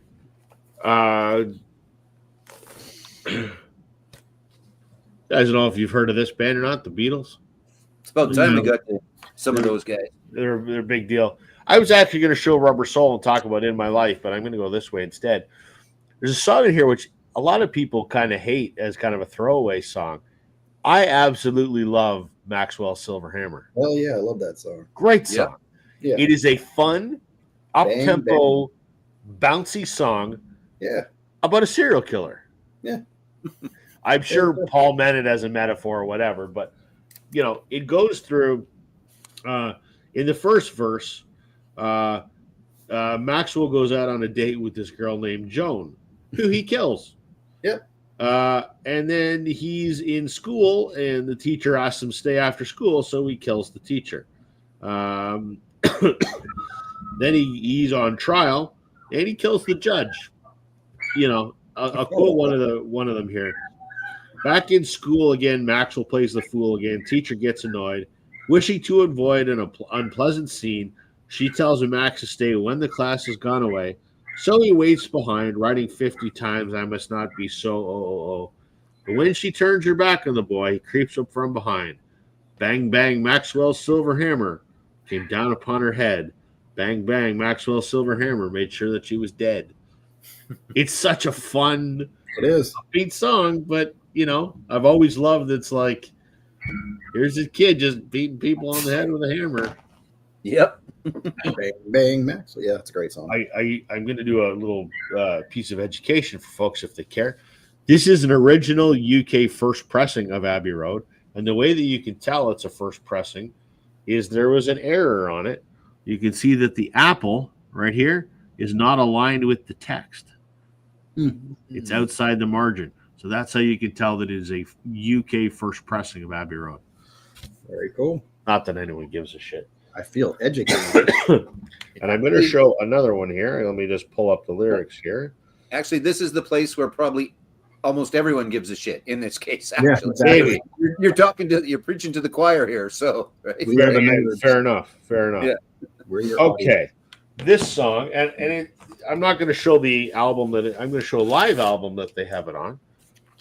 Well, we're going to do a little Fleetwood Mac.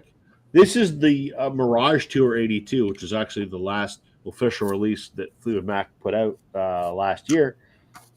Great tour from 82, but there's a song from Rumors that is on here, and it is called Go Your Own Way. We all know about the post-relationship tensions between Lindsay and Stevie and between John and Christine during the creation of Rumors. Go Your Own Way is a pretty scathing account of Stevie Nicks' behavior from Lindsey Buckingham's perspective. Whether it's true or not, who knows? And the fact that he had the balls to write this song and she had to perform it every night on stage with him, holy shit, for the better part of 40 years, right?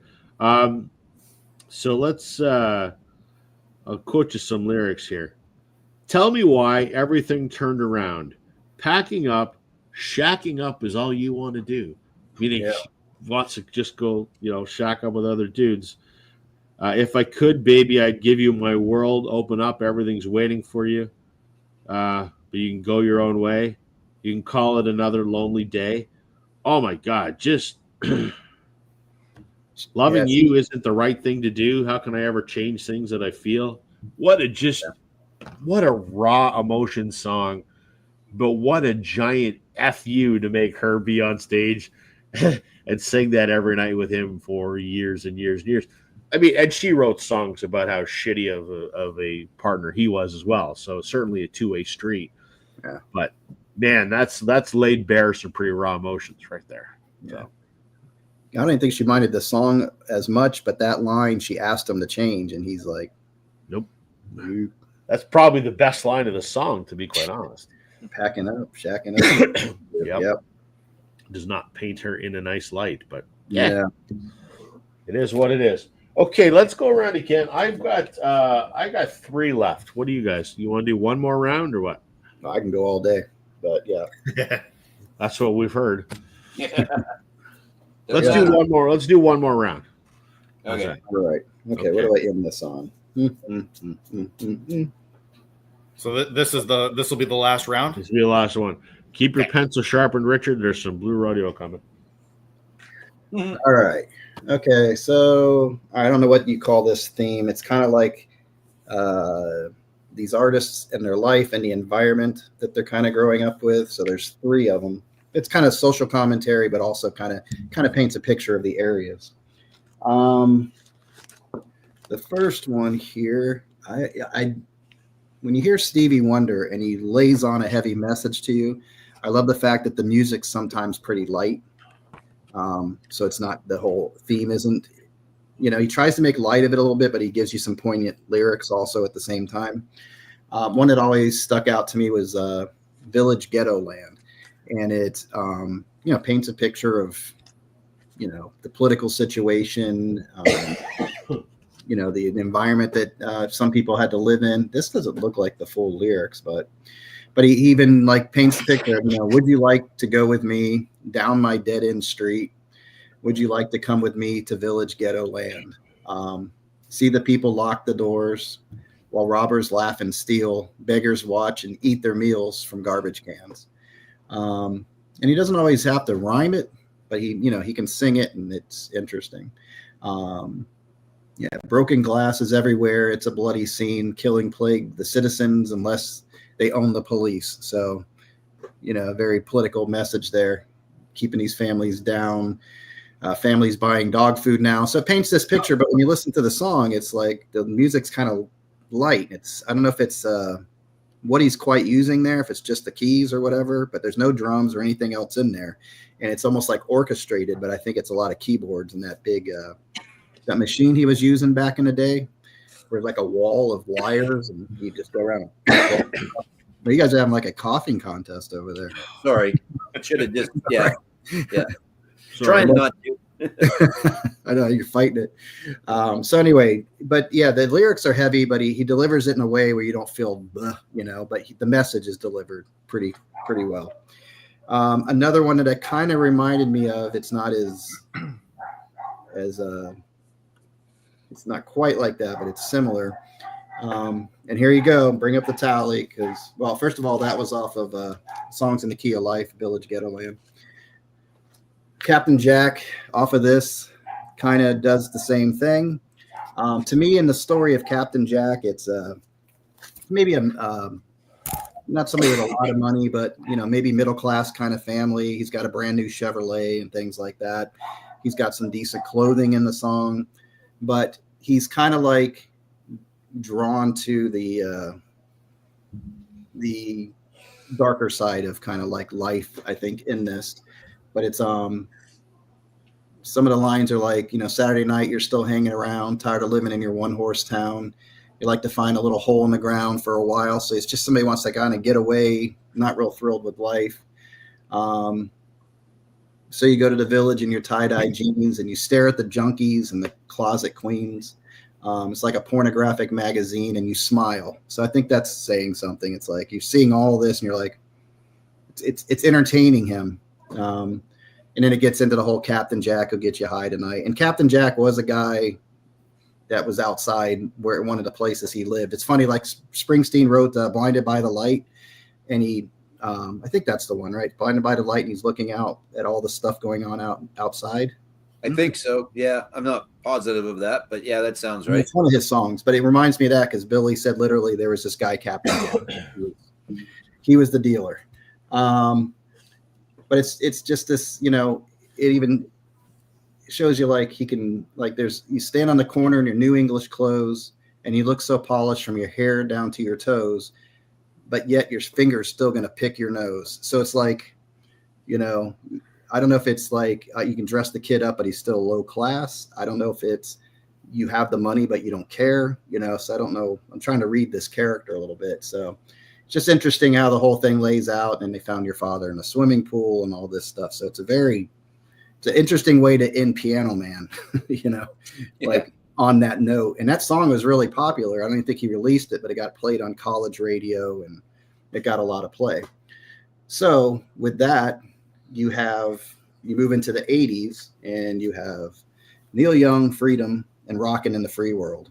And it's definitely, you know, big time social commentary there. I love just the first line too. There's colors on the street, red, white, and blue, people shuffling their feet, people sleeping in their shoes.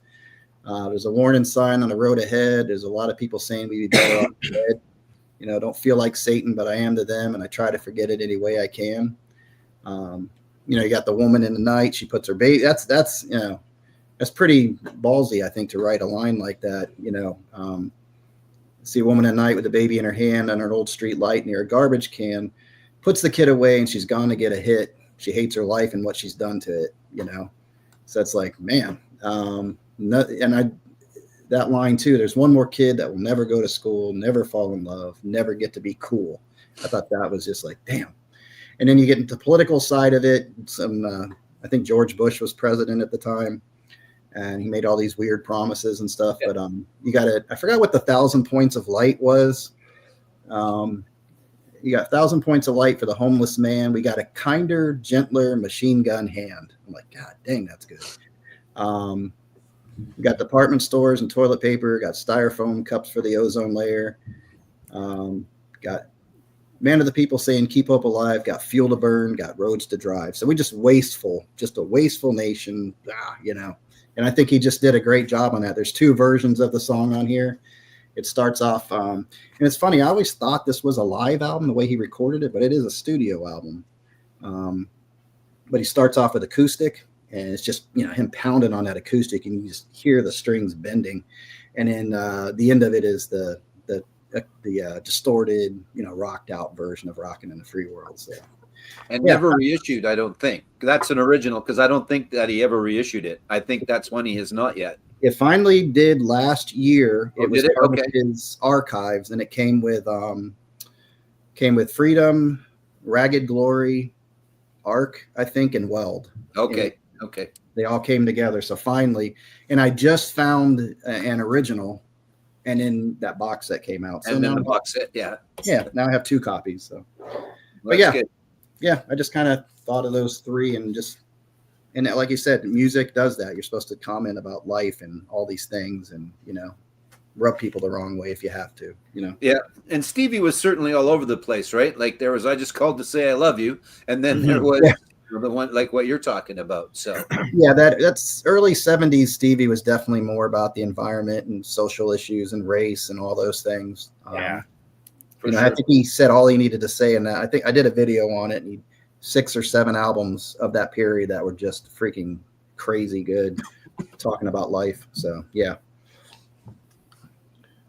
Okay, Daryl, your last turn. All right, so I'm going to finish this off. This is going to be a Canadian foursome, we'll say. Oh, boy.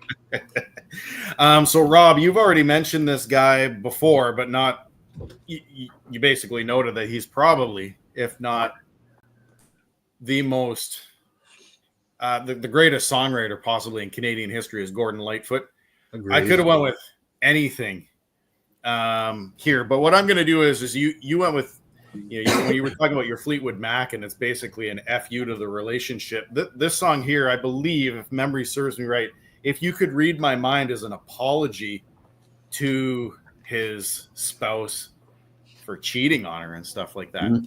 I believe that's what the song is about, if memory serves me right. So yeah, This is an OG Gordon Lightfoot sit down, young stranger, but just, I could take any lyrics from this song, but it's brilliantly written. I think my favorite set of lines from this song is, if you could read my mind, what a tale your thoughts could tell, just like a paperback novel, the kind the drugstore sells. When you reach the part where the heartaches come, the hero would be me. Yeah. Right. So it's kind of like he's basically apologizing to her. I'd walk away like a movie star who gets burned in a 3-way script. Enter number 2, a movie queen, to play the scene of bringing all the good things out in me. And he's talking about his ex. Right. So it's kind of that apology there. And it's just a brilliant song from start to finish. But probably, other than Wreck of the Edmund Fitzgerald, that's probably my favorite Gordon Lightfoot song. And that song is brilliantly written, but I don't have it on vinyl. So we will start with that. Next, I'm going to go with Gowan, when he wasn't going by Lawrence Gowan anymore. And this is the Strange Animal album, but I'm not going to talk about Strange Animal. I'm going to talk about A Criminal Mind, which has some fantastic lyrics and kind of gets you thinking, right? It's basically taken from the perspective of a criminal who's basically spending his entire life in prison and doesn't know any other way. A criminal mind is all I've ever known. They tried to reform me, but I'm made of cold stone. So it's this idea of, recidivism, and the recidivism rate, you basically land in prison. The chances of being successful later in life is very low. And so they've come to this conclusion that that's the only life they're ever going to live, is living in prison. And I believe that he wrote it possibly after going to a prison and interviewing. I don't know if he interviewed somebody in there. I'd have to look that up, but I think that was the basis for the song. Next up, I know that it's not everybody's favorite of the 3, songs for Africa, but I couldn't pass up showing Tears Are Not Enough again by the Northern Lights. We could say that it's a bit. Who wrote that song? Who wrote that song? Oh, Bryan Adams. Oh, Richard, update the score. Got a little Bryan Adams. But I mean, they could be deemed as cheesy lyrics, but I mean, as every day goes by, how can we close our eyes until we open up our hearts? We can learn to share and show how much we care right from the moment that we start. How can we look away? Because every single day we've got to help at any cost. Right. So what can we do to, there we go. See, I used to have that. It's the only album I had that's been misplaced. I have no idea whatever happened to the We Are the World album. I'm getting rid of this one because all the other tracks on this are horrible. They're so it's like, you guys got any shitty songs laying around? Yeah, okay, throw them on there, man. And I'm going to finish this off. Here we go, Rob. I'm going to finish this off with some Amanda Marshall. Yes, sir. You know what? Pretty soon, Richard's going to have to add this to his score list, too, because we talk about Amanda Marshall. I'm going to go with the song Promises because it's my favorite song on the whole album. But I think it's brilliantly written. Talking about just social issues and how, I guess, somebody that once might have had dreams, like you there's a point where you're too young for something, but then you're too old for something. And that's kind of what the song explains. So police cars round in circles, the silence gathering. You never know what's next down here. Close your eyes and shut your mouth. It's that idea of living in a rough neighborhood. I mean, you just don't talk about what's going on, right? You just watch the police come in and arrest somebody. There's, gangs and violence. The ambulance is singing to streetcars in the rain like Barracuda waiting for guns down the road. But this ain't no West Side Story, and the curtain's coming down on me. And then there's a line on here that says,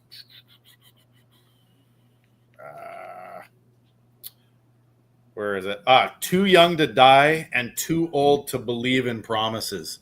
And that is a brilliant line. So I'm gonna end it with that. It's kind of like a shot at social issues and recognizing that sometimes you're too young to have dreams, but then you're too old to make those promises because it's too late by a certain point. So how do you balance that? And in a society where we just play a blind eye to everything, right?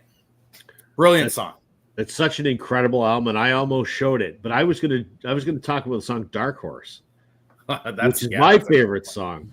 So I'll mention it while I'm here because I can. Dark Horse was a song, huge hit up here. It's kind of like an underdog love song about kids that are too young to fall in love. And so it starts off, Indian summer, Abilene, you were new in town. I was 19 and the sparks flew. They called us crazy behind our backs, romantic fools.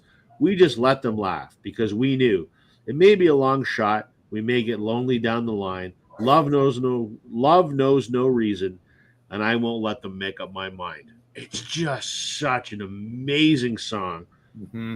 Mm-hmm. One of the best songs ever written, I think. Just incredible. The whole album is friggin' masterpiece. And even the track that you don't like that was a single in the U.S., Birmingham. Is a great song. Great song. Yeah. Great song. It's just it kind of doesn't fit with the rest of it, I guess. It's almost as if it's the song that was kind of trying to be maybe the Billboard charting one. I don't know. I just want to know when they're going to put out her third album on vinyl, because the first, second, and fourth album are out. When are we going to see the last one? I still got to listen to the fourth one. I got to stream that and check it out. It's not bad. I mean, I bought it at a stupid price, so like it was like $15, so I couldn't go wrong. It's good. It's not as good as the first two. So fair enough. But not as bad as the third one? Correct. The third one, in my mind, only had one really solid song, and that was Sunday Morning. That was a great song. Yeah. Anyway, Joe, before you go, Joe, did you bring home that record that you texted me, the one that might be of interest to Daryl? Did you bring that home yet? No, I forgot again. Yeah. Oh, geez. So I'll have to wait till next week. I will next week. Okay. About 2 weeks ago, I emailed Amanda Marshall's manager. She won't come on with us. I tried. I was going to see if I could make that happen, but I tried too. Just not interested. So, but it's too bad. Maybe someday. They gave me a polite fuck off. She's not doing press right now. Yeah, I got that. I got that a couple of times, but the other one's still not dead. The one that we talked about that was kind of alive. So yeah. And she's got more hair now. I mean, I know not somehow, but she does. It's like down to her. It's insane. Yeah, exactly.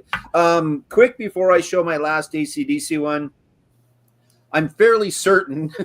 Although you do give him credit for his songwriting, you don't like his voice, how we got through all of this and didn't talk about Bob Dylan, because despite the fact the man cannot sing very well, he writes some kick-ass lyrics. He really does. So I thought maybe John might go there. He was certainly one that I obviously thought of when we started talking about this a little bit. And I know I bailed on us a little tonight and kind of went the easy route, but I really started to just think of way too many and then went, screw it, I'm just going to do AC/DC. But it's all good. There's no wrong answers here, Joe. No, that's right. Exactly. And I'm paraphrasing a little bit, but for those, I'm not sure that have seen the Bob Dylan movie, I think Pete Seeger says something along the lines of songwriting is just standing in the streaming, waiting for the lyrics to come by, but never stand downstream from Bob Dylan or you're never going to get anything. So, again, that's paraphrased, but it's a good movie.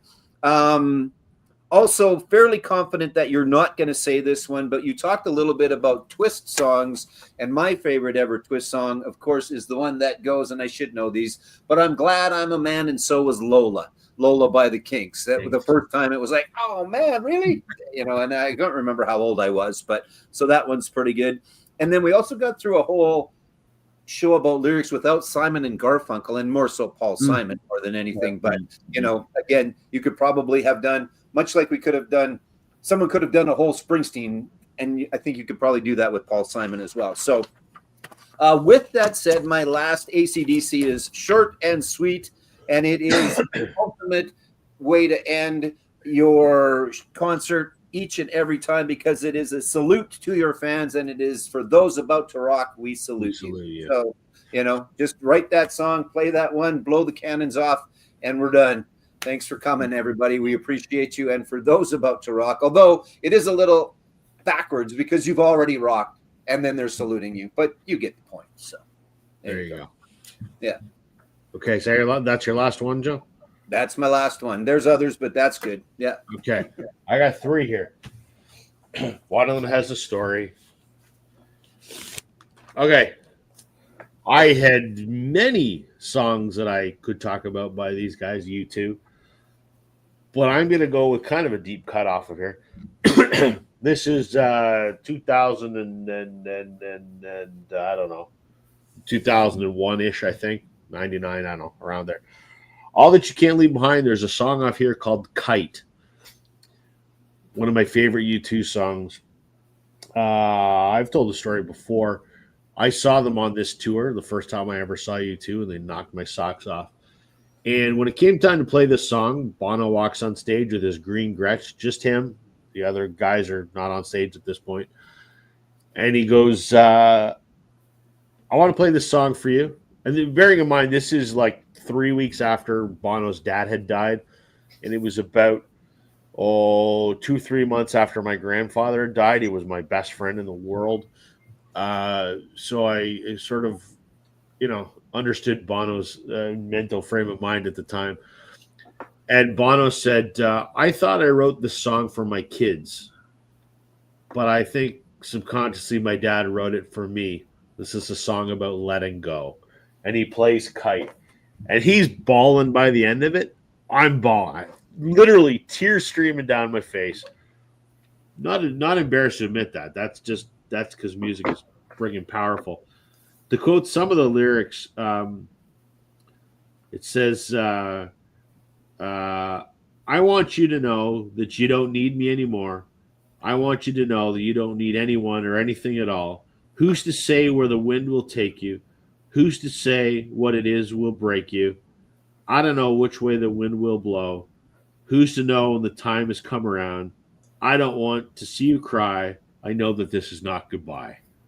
Holy shit. Like, talk about, I was just moved. Like, just, it's literally, he's trying to say to his kids, you're big enough to be out on your own or whatever, but it's kind of also, like he said, he knew his dad was getting on in years, and he could sort of retrospectively think about, this is maybe what his dad would say to him before he died, so incredibly moving lyrics, I think.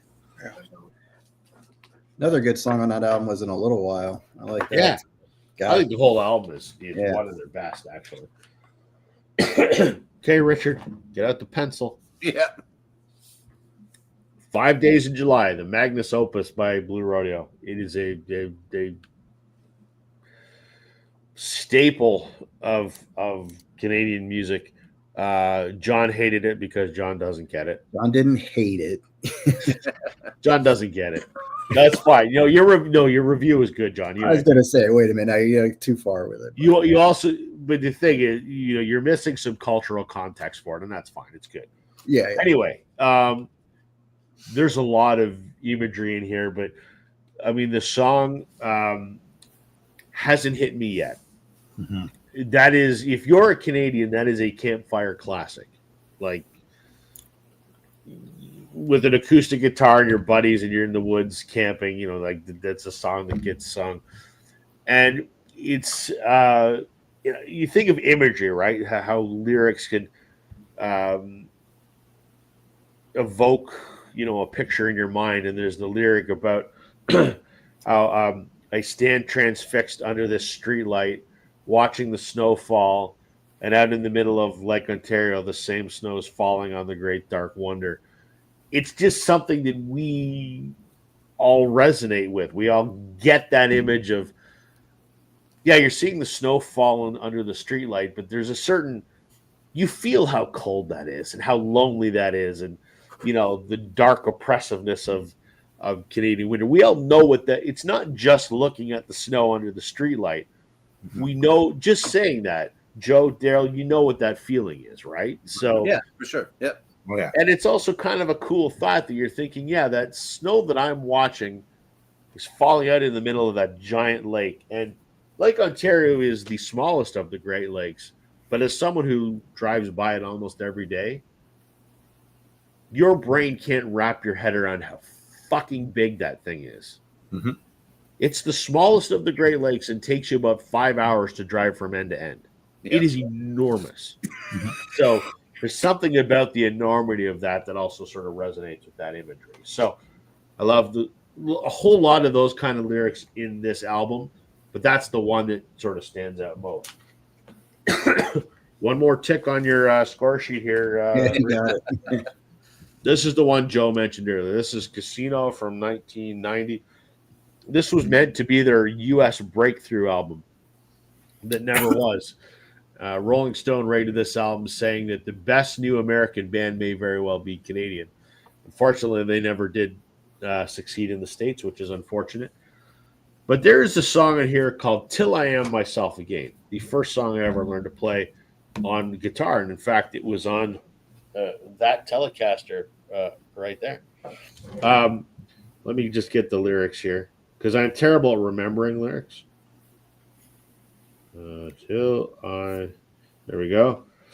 So the song Till I Am Myself Again was a big hit, one of their biggest. And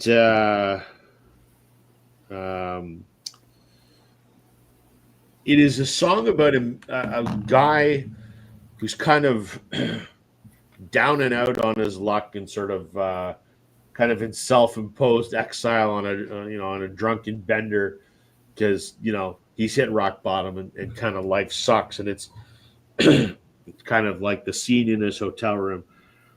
And the lyric that Joe mentioned earlier is probably my favorite song lyric ever. And the verse goes, "Daytime's a drag, nighttime's worse. I hope that I can get home soon. But the half-finished bottles of inspiration lie like ghosts in my room." Wow. Yeah. What a way to say I there's a bunch of empty booze bottles lying around. Like, what a way to say that. The half-finished bottles of inspiration lie like ghosts in my room. Probably my favorite lyric that has ever entered my ears. So there you go. Cool. There you go. So that brings the score to Billy Joel and Blue Rodeo tied. You tied it right up there at the end, man. Jesus. Well, that was fun, guys. That was good. There's obviously, there's some I didn't even show, and we could do 5 episodes on this. There's no limit to it. So yeah, that was a hell of a lot of fun. I'm looking forward to. I just saw a promo for it, I think the other day. Songs of Surrender. Have you seen that? The Bono. It's Bono. It's almost like a storytelling thing, like Springsteen on Broadway, but it's Bono. I think it's that's been out for a while. I think. I thought it was just coming on the 30th of May, actually, on Apple TV. So I think it's been out for a while. Maybe it has. Based on his book, and then I have the box set, and it sucks. Does it? Yeah. Oh, so what it was is during the pandemic, Edge was bored. So it sort of coincided with Bono writing his memoirs, Songs of Surrender. But Edge was bored, so his thought was, we've been doing this for 40, 50 years, whatever, 40, 45 years. We do these songs differently than when we first recorded them. So it's basically Edge and Bono. Larry doesn't play on anything. Adam's on a few of the songs, and it's them reimagining them. I didn't get the double LP or the 4 LP. I got the 4 LP. It's a fucking snooze fest. It's horrible. Oh, it's bad. It's not that it's bad. It's boring. They did that thing with Letterman, right? Where they were back in Ireland. Is it that or? No. Oh, okay. I don't think so. Okay. Anyway, I thought it was coming still, but could be. Like a dramatic. But anyway, don't rush out and buy the Song of Surrender album, because it's as Richard's saying here, snooze. Yeah. I'm a U2 completist, so I have the box, but it's boring. It's not bad, it's just boring. Well, there you go. So, well, as we always do, we'll go around the horn. You guys can plug your channel. What's going on in your neck of the woods, John? I want to get out and do some more walking talks here, but it's getting pretty dang hot. So that's Cry Me a River. I'll have to do some driving talks. And then I have a video I'm going to work on. I finally finished a ranking by a certain artist since I don't want the tally to go up at this point. Finally did a realistic check. It's hard when you're that close to an artist to be very honest about like a ranking, and you take it too seriously, and it's not. So finally got that done. Like I said, he's got a birthday coming up on Friday. I just put it out, so I want to get that video out just for that. It just happened to fall, gave me an idea. So working on that one and just other ideas. I was doing that You Pick 3 thing, but nobody was responding. So I'm like, well, I'm done with this. Yeah. Nobody's like giving me like ideas for new albums. So I'm like, well, I'm done. So I'll just move on to the next thing. So it's funny the things you think are a good idea and then nobody watches them. Yeah, I'm like, this is a great way to participate. Get people interacting. And it's a safer way than trying to listen to the song and do the reaction and having to worry about YouTube all the time. Right. So I thought that was kind of cool. I could at least listen to an album somebody suggested, but yeah, I don't know. I might try it again someday. You never know. Yep. What about you, Daryl? What's going on up there? Not a whole lot. I put out a couple of videos, one on, I think it was Saturday or Friday. I can't remember. And then one yesterday. So I responded to Joe's thread, 7 artists that changed my mind. And even stated a quote that Joe likes. Yeah, that's right. Yeah, exactly. So no, so I'll let you watch that if you haven't seen 7 artists who changed my mind. It's funny because there was a couple. Well, one in particular, Peter, apparently knew that my 7th artist was going to be Madonna, which is kind of funny because he just had this feeling that it was building up to that. So that's kind of cool. And I just have, I don't know, I have a whole pile, a list of ideas. Really what it boils down to. We've talked about this before. Are you really coming up with your original ideas or not? A lot of my videos coming up are going to be, ideas that I got from other people, so that I still want to do that Duolingo one. I haven't made the video, but I've got 5 choices that I'm going to show. So I got that on the menu. There was an unpopular opinions video that was done a little while back. I can't remember who it was that did it, but just basically opinions like, just kind of as an example, I'm not gonna do this, but the Beatles are the greatest band since sliced bread, and you have the opinion that's counter to that. No, I think they're the most awful band, right? So unpopular opinions. I'd like to do that because I've got a few that definitely might not sit well with the VC, but whatever. Me too. Like my love of Bob Dylan. So I think I'm gonna try to tag on that, and I've just got a whole pile of other ones that I've got listed here. Songs about Canadian locations. I think that would be a cool topic to do, things like that. So I've got them all in my notes on my phone, but I got to find the time to do them. So other than that, what are we, a month? Well, for me, I'm a month and a half away from summer break. So in the summer, I always put out more content. So yeah, we'll go. Very good. What about you, Joe? I'm gonna say something I don't think controversial. I think it's true. It seems like negative videos do better. Would you agree with that? Maybe to a certain extent, right? Yeah. Like people feed off of just negativity.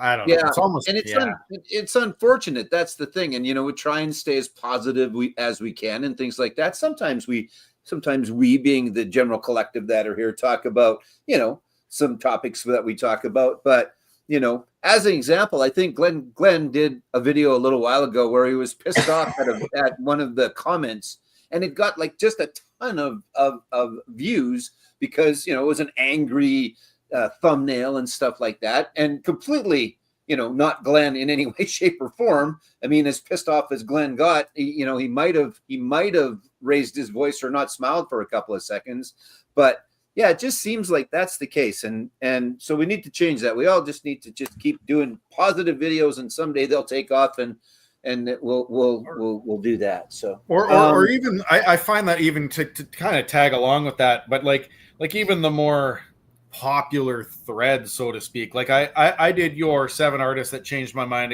It's got 38 views, right, in X amount of days.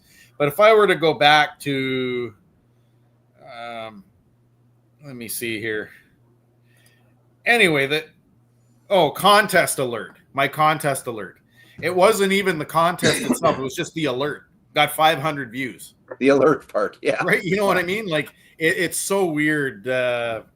Either the negativity or if there's some catch to the video that people want out of it. Well, like 2 weeks ago, I did the video "I Don't Like Record Store Day." Yeah, and it's getting close to like 3,000 views. Yeah, that's a good angle. Yep. Yeah, and it was good. It was a good video, and it just seems like, and I mean, you get lots of views at the best of times, but that got you a whole bunch of views. Right. You know, I mean, it was a popular topic at the time as well. But if you would have been "I Love Record Store Day," I don't think it would have got as many. Probably not. No, it's unfortunate, but I guess that's the way of the world these days. So people want the negative. You got to have the negative. Exactly. I this is one that I didn't show, but I would like to point out that it is in a lovely sleeve because I forgot to do that. I'm off my game a little bit tonight, but I will point out that it's in a lovely sleeve. And then, I got this from Vinyl Storage Solutions. So what you do is you can take the hype stickers and you can take them off, but then you can put them on the lovely sleeve and it doesn't really affect anything. And then, and then much to Rob's chagrin, I like to be one of those guys that put mine on the outside because I like to show off the colors and stuff like that. But anyway, so the nice inner sleeves, you can show off your colored vinyl, and then, you can use these outer sleeves. Plus, they hold some other stuff. Like if you want to take the original sleeve, you can put that in the back as well, and there's lots of room for that. And then in these AC/DC albums, there's also I can't figure it out. Anyway, there's lots of room in these sleeves. So if you've got some thicker doubles, they certainly fit nicely in there. They'll even do some triples as well, and you can get. They have a 12-inch and a 13-inch. So they do 12-inch, 12.75, and 13 for your outer sleeve needs. So and box set sleeves. So go to vinylstoragesolutions.ca. Use the promo code Northern10. Just go right to that QR code. I'm going to do it right now. I'm going to get my phone. I'm going to go to that QR code, and I'm going to order myself some sleeves. And I don't have any videos going because I've been too goddamn busy with the store, which is a good thing. And don't get me wrong. And I've been doing this and the game show on Wednesday nights, so I don't have any new videos. So if there's responses, much like I owe Daryl a response and things like that, it's not that I'm being a dick. I just haven't had the time, but I'll get to it. So no. Yeah, it's funny because a lot of times I watch your guys' video while I'm going down the road. Not watch it, but I'm listening and whatever. So I'm watching. I just forget to respond or I hit the like or whatever. But yeah, you know what we all look like too. Sometimes you don't have to see. Sometimes you don't have to see the videos. You know what the album covers look like. It's about what we're saying. I think sometimes. So yeah. There you go. And Rob, what about you? Other than having a cold, the Blue Jays suck, and your hockey team's out of the playoffs. Other than that, how are things? Other than that, things are busy. Work is crazy. I did a video last week. Back in December said I'm going to change how I do records. And I'm going to buy a lot less and not go to record stores. And just by, if it's an artist who puts out something that I absolutely have to have, like Blue Rodeo just put out their greatest hits. So I bought that. Richard, if you're still watching, update the score. Something that I absolutely had to have, I would buy it. Other than that, I maybe look for a few grails, but I was sort of pumping the brakes. And so, being the start of May, I thought I'd check in and see how I had done. And other than Record Store Day, I'd only been into a record store once this year. So I think I've been doing pretty good. But I did, I bought about 20 records, and then I got some VCLT from Joe. So I still got a fair amount of records, but I think I've been much more disciplined in my purchases. So I sort of showed what I had picked up. So, yeah. Well, that box of 20 is coming tomorrow. It should be tomorrow. Just kidding. So, well, that's it, guys. Thank you very much. That was a lot of fun. We went way over time. Sorry about that. But, we get carried away sometimes, and that's okay. As John said earlier, once we're here and once stuff is pulled out, short of having to go take a whiz, I'm good. We could be here for a while. So, right. Yeah. Exactly. So, John, thank you for being our guest. Thank you. Always a pleasure to have you, my friend. Joe, good time. Daryl, we'll see you guys again next week. To everyone watching, thank you for spending some time with us. We enjoy that you want to spend a little bit of time listening to us yak about stuff. So we'll be back next week. See you guys then. Have a good night. Will do. Have a good one. Bye, Richard.